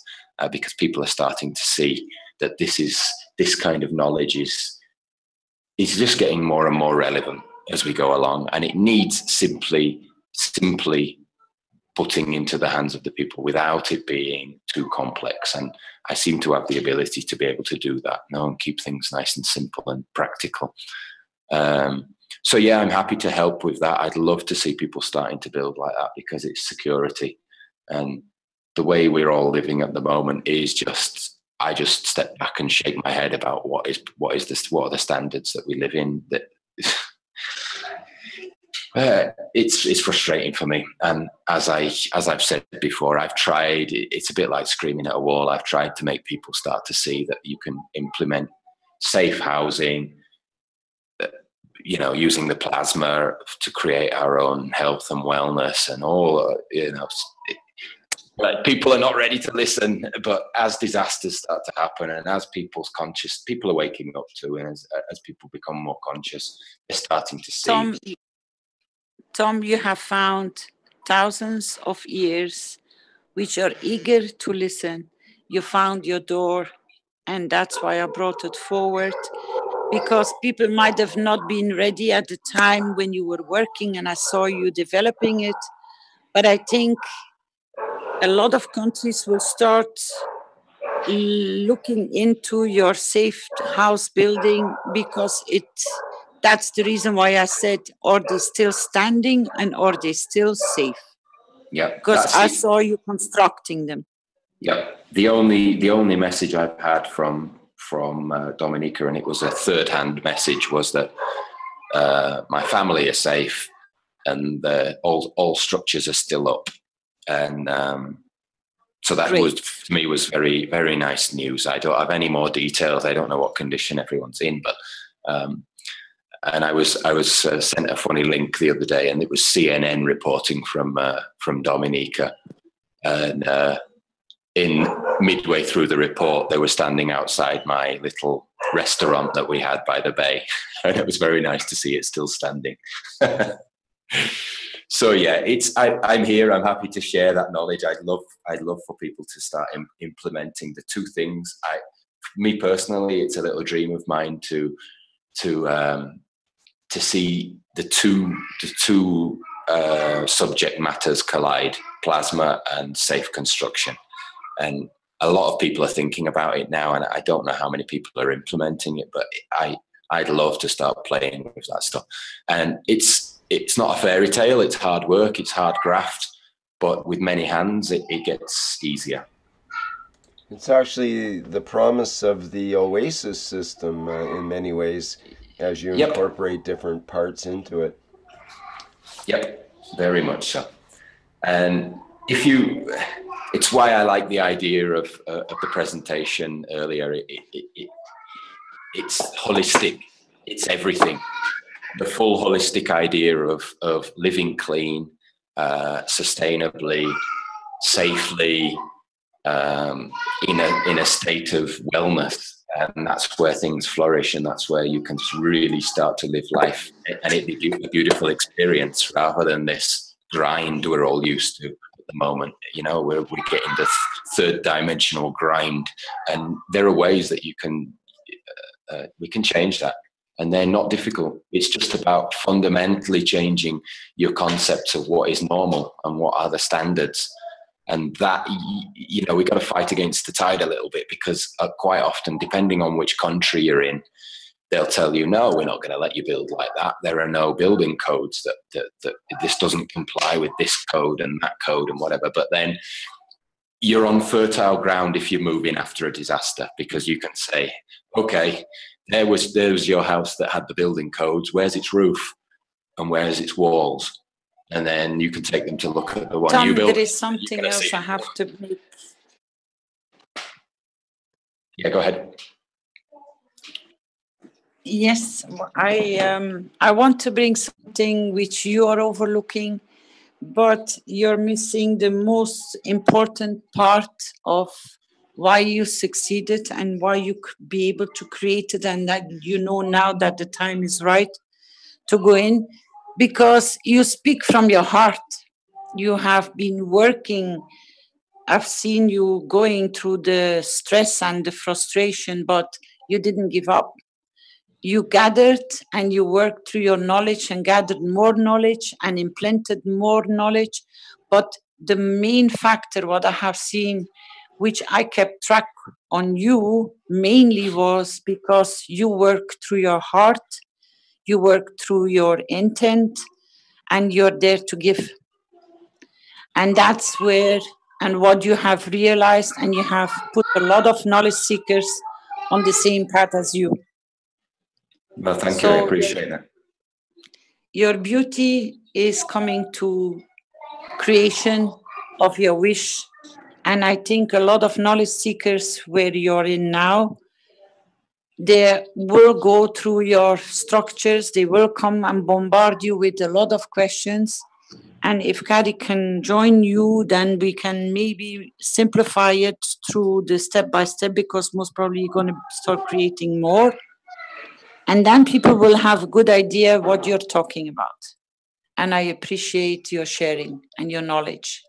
Well, thank you. You guys have supported us all along the way, and that's what helps when if you're feeling like you're going through the struggles alone, it starts to feel like you're on an eternal mountain hike going up. And if you have support and you have people, emotionally supporting you, it can be physically, it can be emotionally, but if you get that support, it helps a lot. And we've gone through many struggles, and I think like a certain amount of stamina is needed in these times where you just don't give up. You keep moving through it now, and there's always looking at the solutions, and like you say, coming from your heart and getting in that state of giving. And we're living that now. We feel like we've been giving and giving and giving for a long time, and we're starting to receive back. And I'm in no way talking about money or anything like that, but since working with the plasma for quite a few years now, we're starting to see that, we're creating our own reality little by little. And as you stay in that state of giving, you will always receive more, and what the intent you put out there will always get matched. And it might not be in the way you were expecting it, but it always happens in the strangest of mystic ways. And now I live like that, and I have given myself to that, and I have complete trust in it, and don't get fazed by anything anymore. I've seen enough, and I've gone through enough to see how the universe functions, and it's very uncomplicated. It's simple, and you've just got to move through each situation that you are experiencing, be it a good one or be it a challenging one. And at the end of it, there is always fruit for you. Something will happen, a door will open, something will come and make itself available to you in the strangest of ways. And you will find that you will end up being where you need to be, with the people you need to be, doing what you need to do at the right moment. And once you stop the resistance, and that's something I'm trying to teach these days, is that there's a wave of resistance around this planet that we must resist. We must resist these energies that are here. No, don't resist. Find solutions. Put your energies into solutions. And once you focus on those solutions, hello, love. My little boy is showing me a bee. Wow, that's pretty. So once you focus on those solutions instead of that resistance, the doors will open. That's my piece of humble advice for anyone who's listening. But also the main red carpet which is running through it is the trust in yourself, that you always end up on your both feet in a safe place, that your soul is always guiding you, no matter the challenges, no matter what is coming onto your plate, but to follow your heart and trust. Yeah, and there's a beautiful lesson learned in everything, even when it's wrapped up in what appears to be chaos, or what appears to be disaster, or what appears to be some situation that feels like adversity. If you're able to get into a position of observation where you are looking at what lessons can be learned from that, you're able to manage what's happening in front of you, and that's becoming more and more and more relevant these days. We're all experiencing some kind of stress and pressure. But isn't it the beauty, as you spoke it out, but you most probably didn't stood still by it. You said that you have increased your strength and your stability to trust yourself. And no matter what comes, you simplify it and trust the path. And it actually is increasing your capacity. It's increasing your fields and your knowledge. And I see that as soul growth. I see the soul getting stronger. And as the soul gets stronger, every field that you absorb, you're able to match it, and you create what I call like an energetic loop, where if you match adversity with strength and courage, then you'll create that loop where that is what will bounce back at you. And if you're there to receive those fields, then you're able to move through any situation, and you will be protected, and you will be guided by, be it higher self, whatever the word package you want to call it now, but that will get matched, is my experience. And I don't know how many people live like that these days, or how many people see that. I guess there are a lot of knowledge seekers out there that are living that and can see that, but we need to share that knowledge, because it's getting more and more and more relevant day by day. Thank you so much for your input. You're very welcome. Hello, Tom. Thank you very much, Tom. Yeah, hello, Tom. This is Chao from Universal Council, and I have a question for you. You mentioned that when you give out, you always receive something, although it's not maybe not in the expecting way, but it always match what you give. And so I think it's you learn this from your own life in helping others. And my question is, so if Keshe Foundation recruits some volunteers to help in the disaster areas, and maybe we need to train them and prepare them in a correct position before offering help to others. And so what's your idea that can help the volunteer understand the principle that they will receive, and what they receive will match what they give in their following work, even it is not expected as they do. And so I mean, how to educate the volunteer in their emotional way to do the correct thing. Yep, you're absolutely right. And I think that most folks who have been studying plasma, be it for a month or two, or be it for the last 5, 6, 7, 8 years, they've encountered this in some way in working with the plasma. And so my advice would always be that, well, we're living in a plasmatic universe, and that anything that you can see in front of you in the plasma experiments you're making can be applied out there. As Mr. Keshe was saying the other day, from the micro to the macro, you will see it. It will reflect back, and it's a continuation of those teachings, but it's getting applied in different areas. You might not feel like you're working in plasma technology, but it is the same stuff. You're working with energetic fields everywhere and in every moment. And so I think if we've got knowledge, it's why it's a very nice idea to send knowledge seekers out into areas that need help, because you're absolutely physically applying what you've been learning, maybe from your comfortable, whatever your environment is. Now, we're all over the world and we're all living in different environments. Some are more comfortable than others, but if you're able to take the knowledge that you've learned through plasma and start applying it practically in situations, be it with plasma or be it just with your own support in whatever way, it can be physical, it can be emotional. But yeah, you're right, there needs to be a continuation of that understanding of giving, receiving, pushing, pulling. There's those two forces are what govern our universe. And once you make sure that you've got them balanced, you'll be in the right place at the right time. Everything is perfect. And now you're in now your fields are there perfectly functioning in balance. Life starts to give you what you need.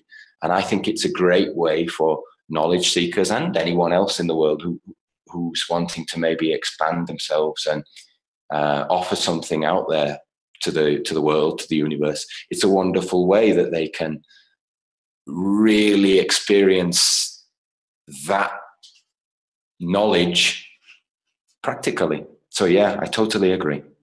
Yeah. It seems to me that through the helping others in the disaster area, knowledge seekers or others can learn the ethics of the universe, or through this process they can find they can obtain some ethics or some a different view of the world through the practical offering of help.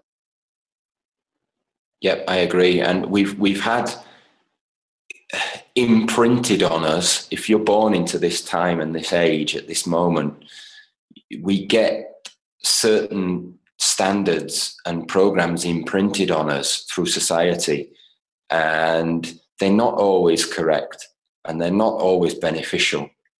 And it's about shedding off some of that, some of those standards that, and as I said before, not resisting them, but just coming up with alternatives and solutions to those standards, and breaking out and breaking free of some of that, some of those things that we encounter if you're born on this planet at this time, and start to come up with alternatives and solutions. And here is where you will find, you will start to create a little magical spark that people will appreciate it.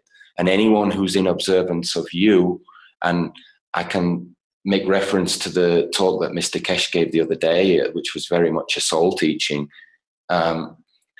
Once your soul is open and giving, you will affect the people that are around you, and you will start to create that little energetic loop in which good things will start happening. And the more people that can shake off the old programming and start to come in with new solutions which are beneficial to all, not just to one or one man's pocket, and not just to the high guy in the suit, to all, at that point we'll start to see some progress in the planet.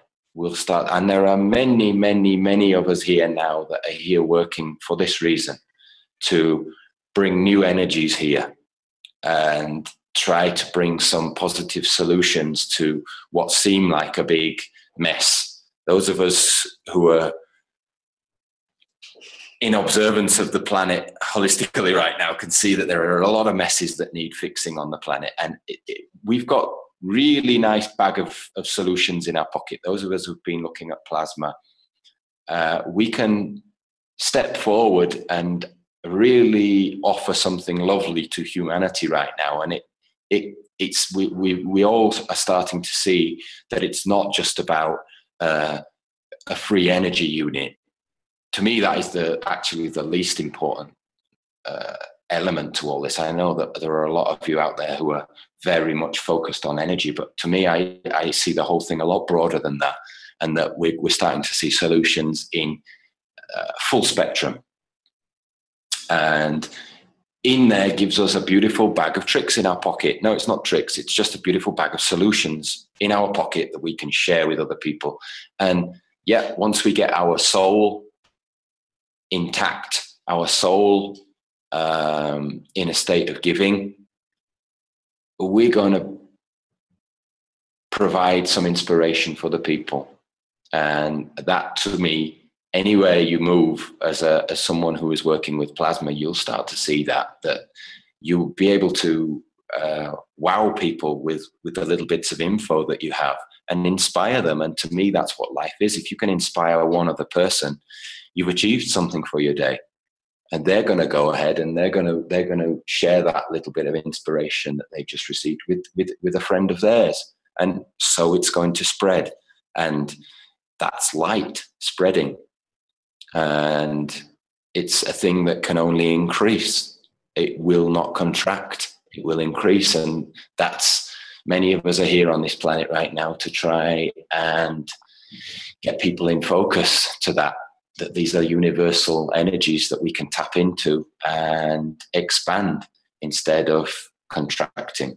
And let's hope that anyone who puts themselves out there as a volunteer to helping out in these scenarios, I'm starting to see that, okay, the start point might be disaster, but that is going to expand very rapidly into all other areas, and it eventually is not going to need a disaster for teams to go out there doing this sort of thing. They're just going to be out there doing it in any area, sharing what they know in any area, creating solutions in any area of the world, be it a disaster or not. So that's my wish. I hope to see that flourish, because it's a very nice idea.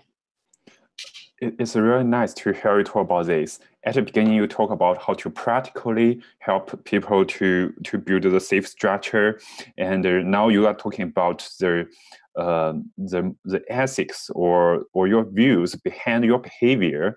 And this story are really inspiring, and I'm present with your wish that will be more sharing on the world to help people when they are in need. Thank you very much. Thank you, brother. Thanks for the support. It's much appreciated. Tom, this is Ted in West Virginia. I'm present with your wish, and I wanted to let you know that you really inspired me to do more. So it's definitely working. Beautiful. Well, that's made my day. There you go. Thank you.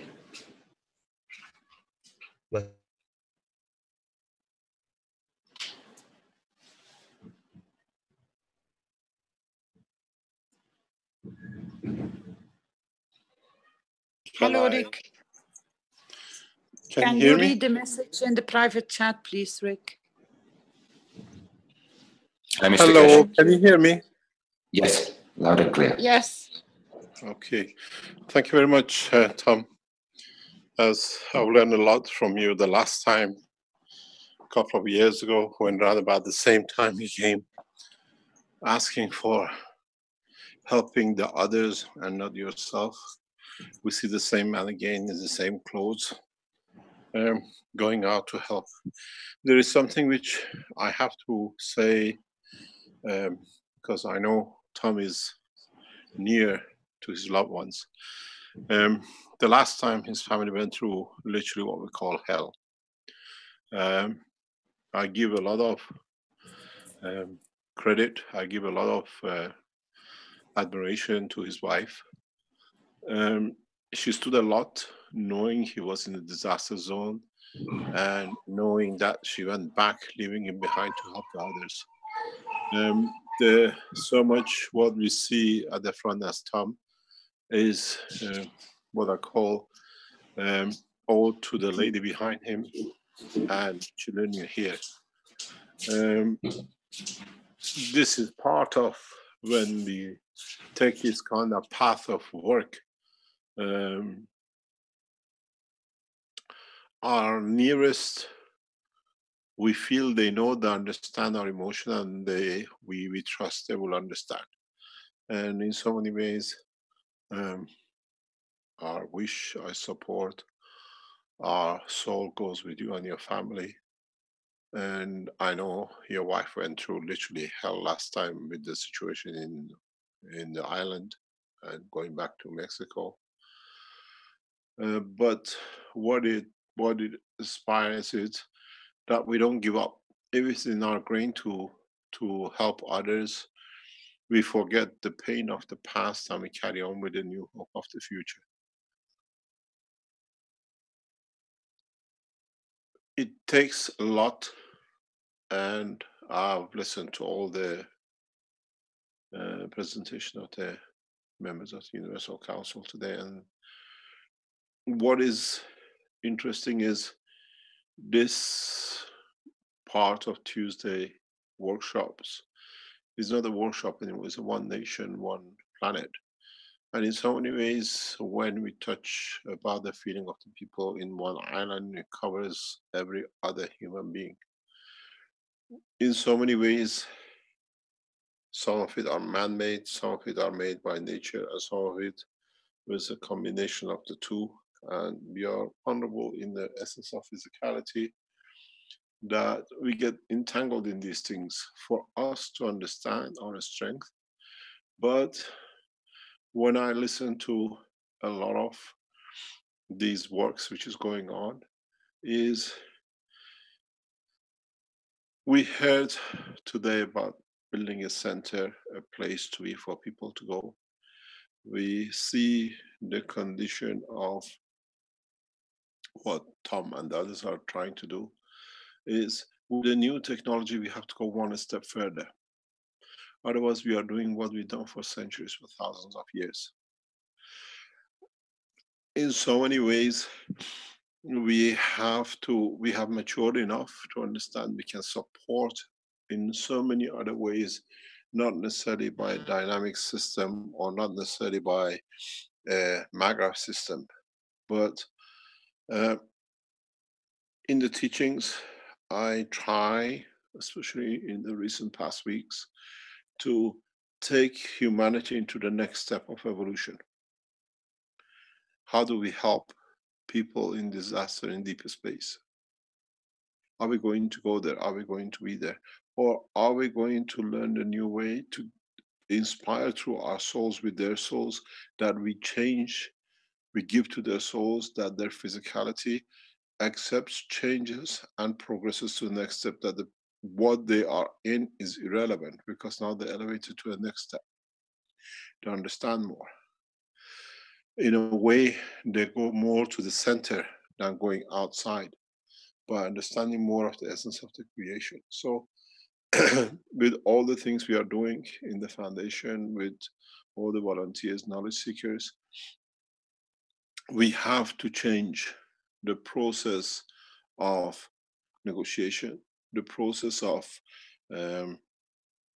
what we call relief, the process of elevation of the soul of the man.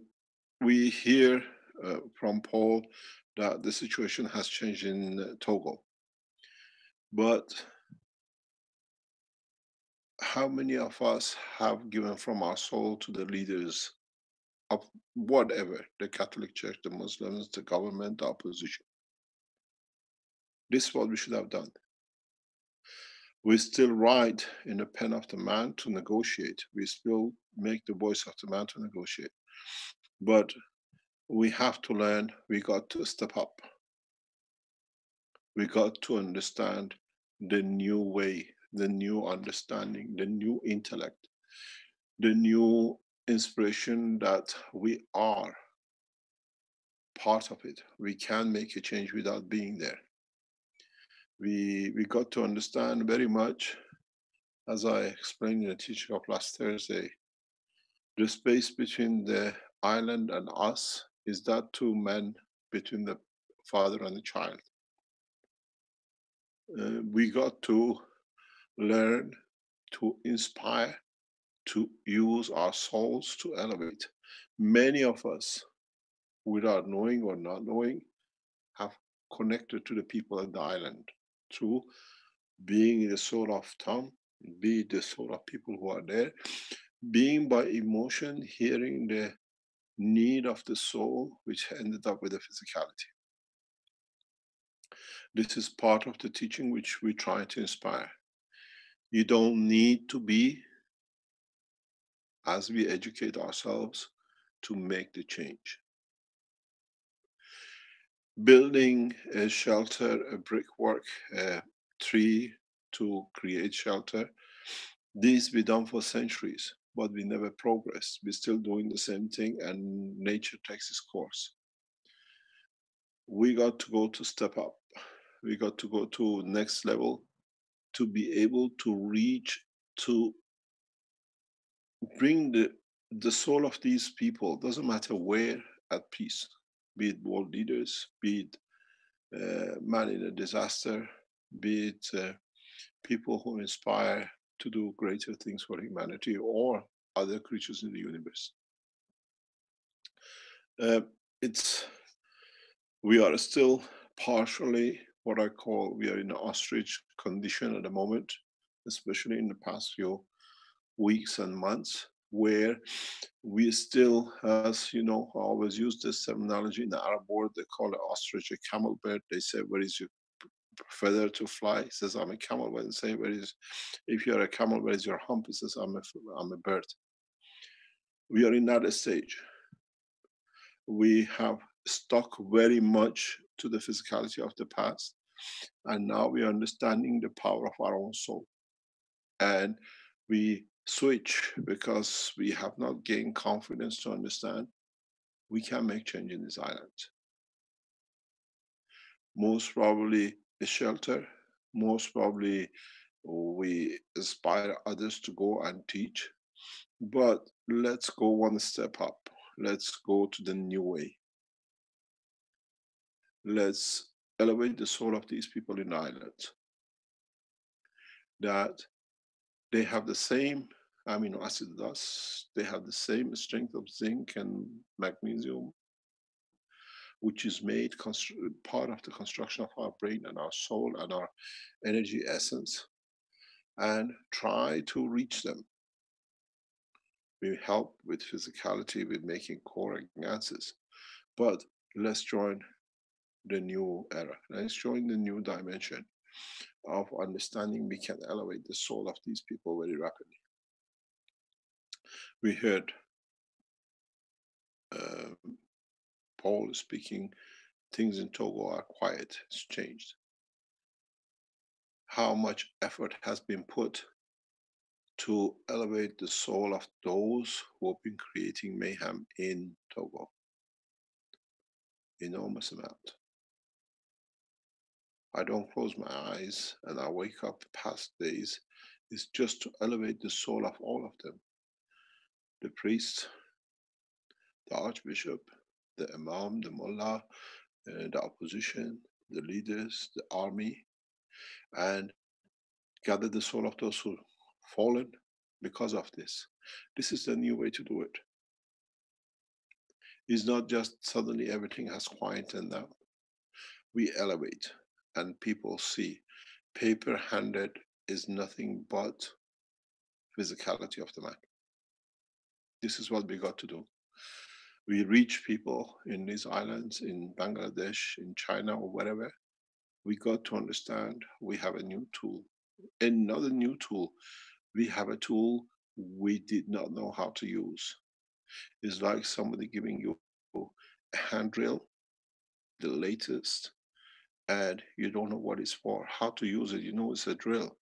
It's there, you've seen it being used, spoken about it, you can read about it, but you don't know what it means and what you have to put to fit for what. If you're an engineer, when you are given a set of screwdrivers, you know each screwdriver, each head, the thickness, the fineness, gives you the pressure, the power you want to use. But you put the same screwdriver in front of a man or a woman, a housewife, or a man wife, or whatever, or a young chap, he picks any screwdriver and he uses it because it's just a screwdriver. It's there, I know it is. This is what has changed now. We have to understand what fits, how fits, and the drill is our soul. It's us who gives the energy which creates that motion that gets things done. And now we have the tool. We know what tool we've been carrying, what this drill is for. It's full of energy. It has everything which we want to do with it. But up to now, we were told it doesn't exist. It's somewhere. Now we know it's us, it's within us, and try to move into the next step. I brought the same subject in a very candy way with the doctors 2-3 weeks ago. Move away from these coils, move away from these dynamic systems. You are the next generation of medicine man, not by herbs, but by the soul of the man.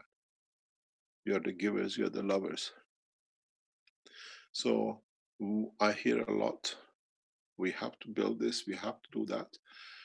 If man learns in a very simple way how to operate, in the coming teachings I'll teach, his own soul in conjunction with the soul of his physicality, which every cell of the man has its own soul, you create shelter. You create light. You create vision. You absorb energy which you need. You create a condition. A man who's in disaster has a lower strength. By you giving, you allow him to create that shelter. You allow him to create that energy which calls food for him to survive. This is what I said in the past few teachings. We are going in a new dimension of teaching, new understanding, and many knowledge seekers have started testing the power of their soul, understanding they are in charge, understanding I can make the difference. They tested with their lovers, they tested with the children, they tested with other people, but now gradually the numbers increases, and this is the whole purpose of these teachings. 5 years, 4 years, 10 years of continuous teaching is getting to its pinnacle. It's getting to the top where now we understand the epitaph of the whole structure is the soul of the man. And us are in charge of that soul. Nobody else. It goes to the next step that we got to learn is that it's the story of the father, the king with 5 kids, where he gave a straw to each one and they broke. And he put 2 straws. And when he made it 5 or 6 or 10, they couldn't break it. He said, when you get together like the sticks, nobody can break you. When now we have to learn is how to join our souls, how to become united, to become one family, one nation. Then we reach these people without flying a single aircraft, without looking where the food would be. We give them in a time of need what they need through our soul, that they create that shelter, the shelter of peace, the shelter of tranquility, the shelter that in a way through fields of their strength which we give, brings them to elevation of the soul that they can physically protect themselves. Then it doesn't matter wherever you are. The old song says, wherever I lay my head is my home. Be it an island, be it in deep space, be it in the ocean.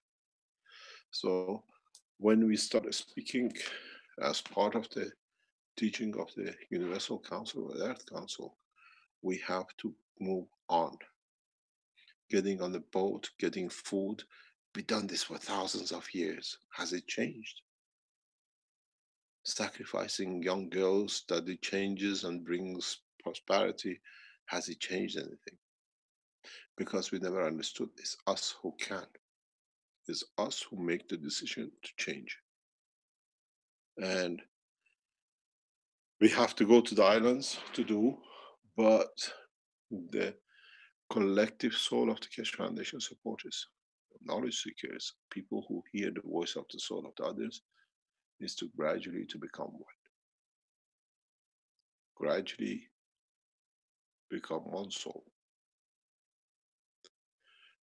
Gradually to understand is not me, is us, is not one island, is the whole island of planet Earth which is suffering. We're all on an island floating on the magma. And we all get hit with different ways during the time of our lives. So let's move to the next step. Let's move away, and as I said, be the camel bird. We still have to do the 2 till we gain confidence. We came from matter to nano and GANs and energy of it and the fields of it. Now we understand that field is us, that GANs energy is us. This was no other way to teach man this, unless the man could see it, to feel it. So this time around, we can, we do, we will, and we go to the next step, getting people in the islands to teach, to shelter. But what about if we use the soul of the man to reach the man? So many of these, what I call temples of heaven, having somewhere to read and somebody be there, always been done. It'll be done. It'll be done by the Keshe Foundation supporters. That's where they can learn from each other. But the new way is, let's make a heaven for the soul of the man. where we become one as one soul. In diversity, we bring the beauty of the nature of the Creator, and that Creator is us. And in some of the teaching we heard a few weeks ago, the 100 beauties of the soul of the Creator, which is our soul. And see, I want to reach, I want to give from my soul.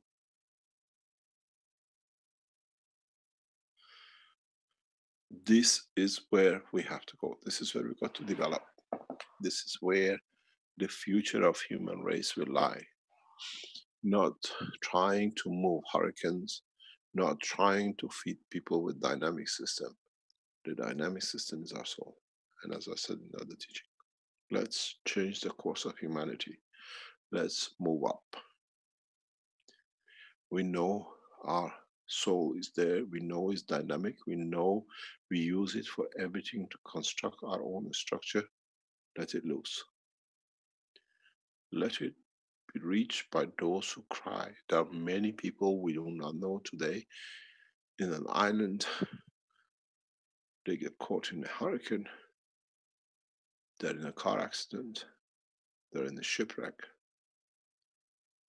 When the man opens his soul, it reaches the totality, and there's so many souls available on this planet who are open to give. We can reach and we can change. We cannot stop the accidents. We cannot stop the course of the nature in the universe. This planet is, as I've said many times, what we see here is not even a child play.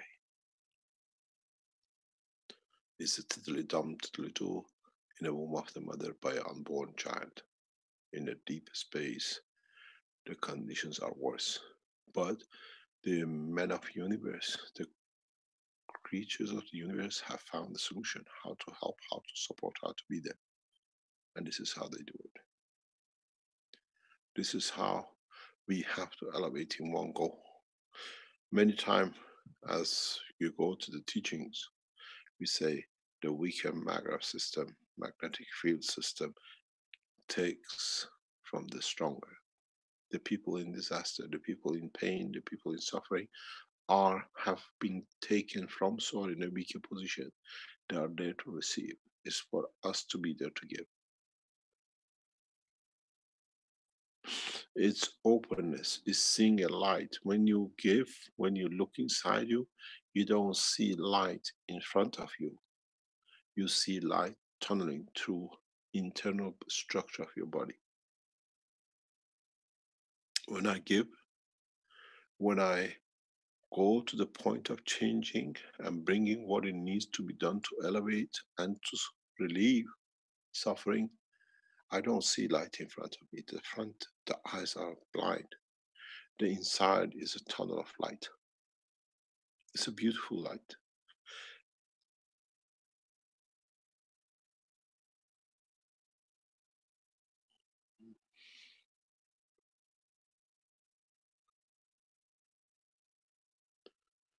Your eyes turn internal and you see your own soul.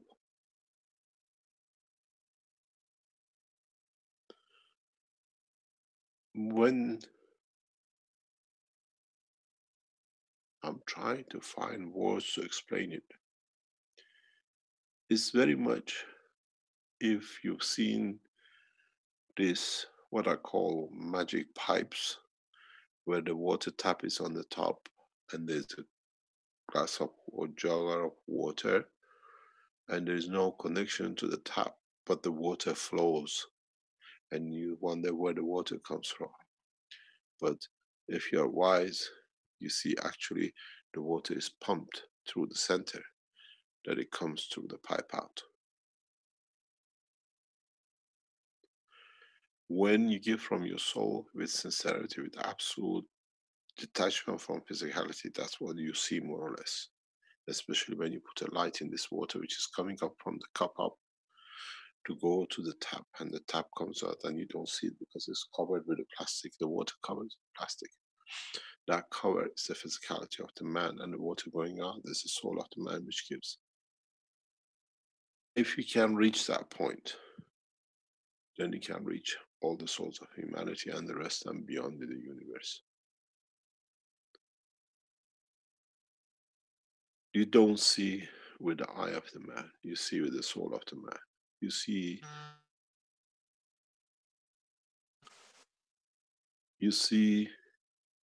the totality, what you're made of. A beautiful shining light.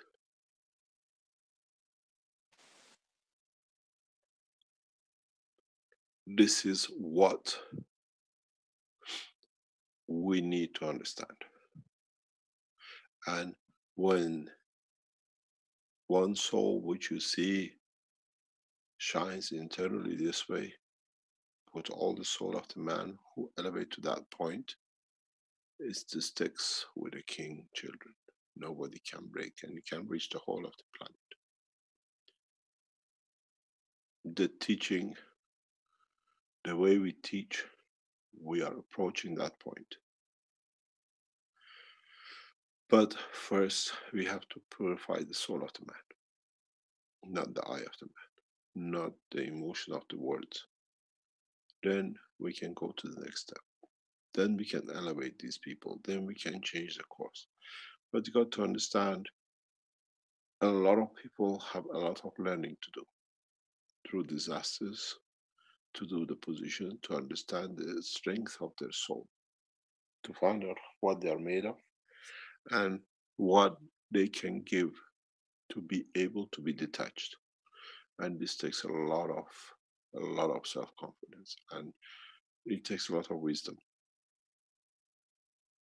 And this is what the purpose of all the teachings are, all the putting universal councils and the earth councils and the rest in, to unify this field force of this planet with it, that become one of the sticks in the bunch of the souls of the universal community. Becomes another straw in the bunch, that it gives the strength to the bunch. There is no other way to explain it, but in time man will understand these words. In time it will be deciphered by those who get enlightened. So we have to carry on with the physical dimension of going and being in places the way some of us are doing. But some of us who are moving in the next level of understanding of the creation will understand they can do it with their soul. Because I made man in the image of myself.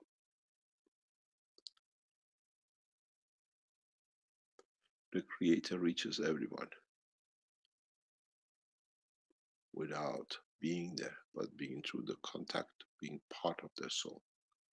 So we have to learn we can do the same, as we are the creators of our own physicality and giver of the dimension in this physical world.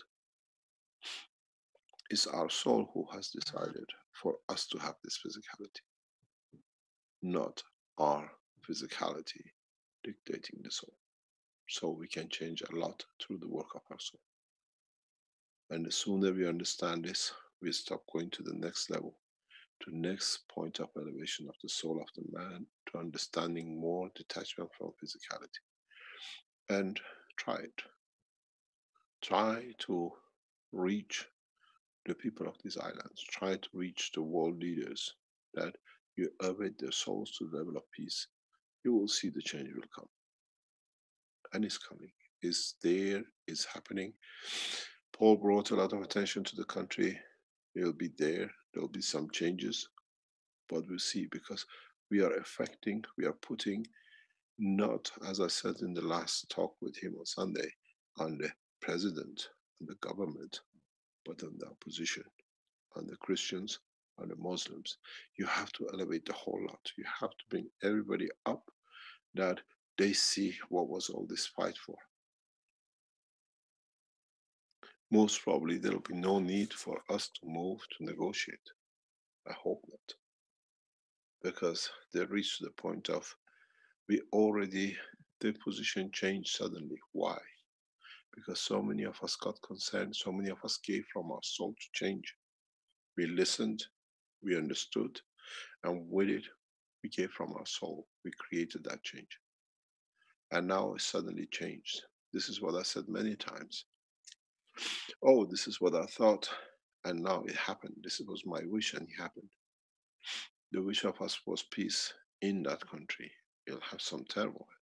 But if we keep our wish, which is giving from our soul, through sincere way, not just because we have to, we'll see the government, the people will change. It was just like a wind going through the city.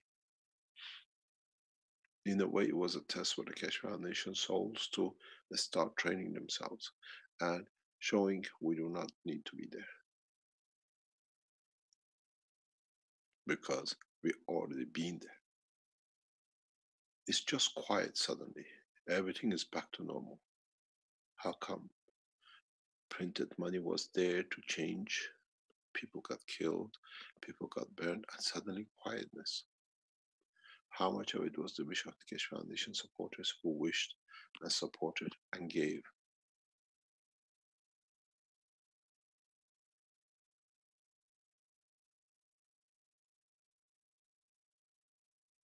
Understand?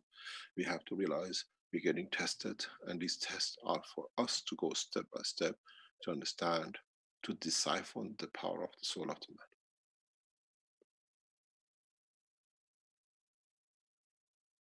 Maybe these One Nation meetings makes One Nation from the soul of the man, not the physicality of the earth of this planet. Thank you very much.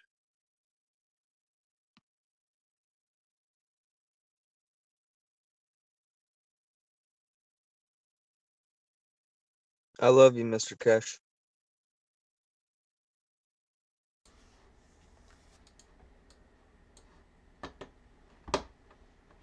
I am present.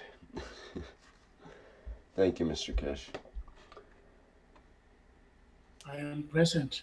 Thank you very much, Mr. Keshe. I am present. I am present. So grateful. I am present.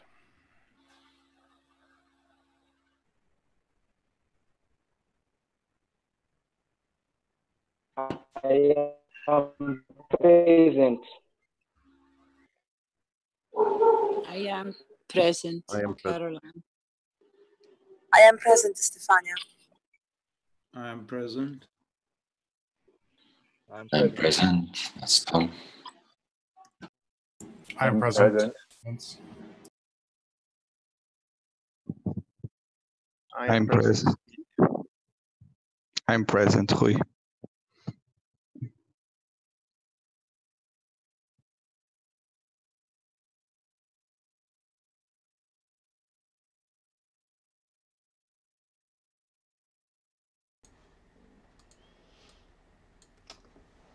Okay, Caroline, do you think we should wrap things up for today, or? I think so, Rick. Okay. I think so, Rick. And go out with a beautiful spirit in support of all the ones who are needed, and our souls will reach them in the beauty and the magnificence of giving. Thank you very much, team. Thank you, knowledge seekers. Thank you, council members, for your presence. I think our next meeting will be the Knowledge Seekers Workshop on Thursday, I believe, at usual time, 9 a.m. Central European time. And do we have another One Nation, One Planet planned, Caroline, do you know? For Thursday, like we did last week?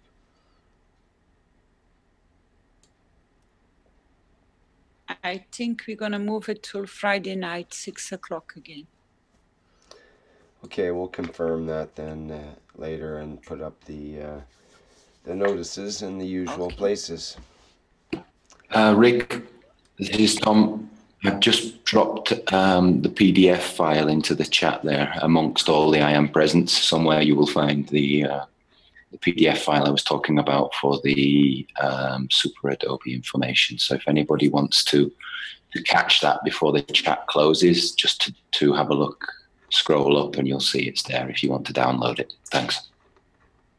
Thank you, Tom. It will be going out now. I Great. put it up already. Wonderful. Thanks a lot.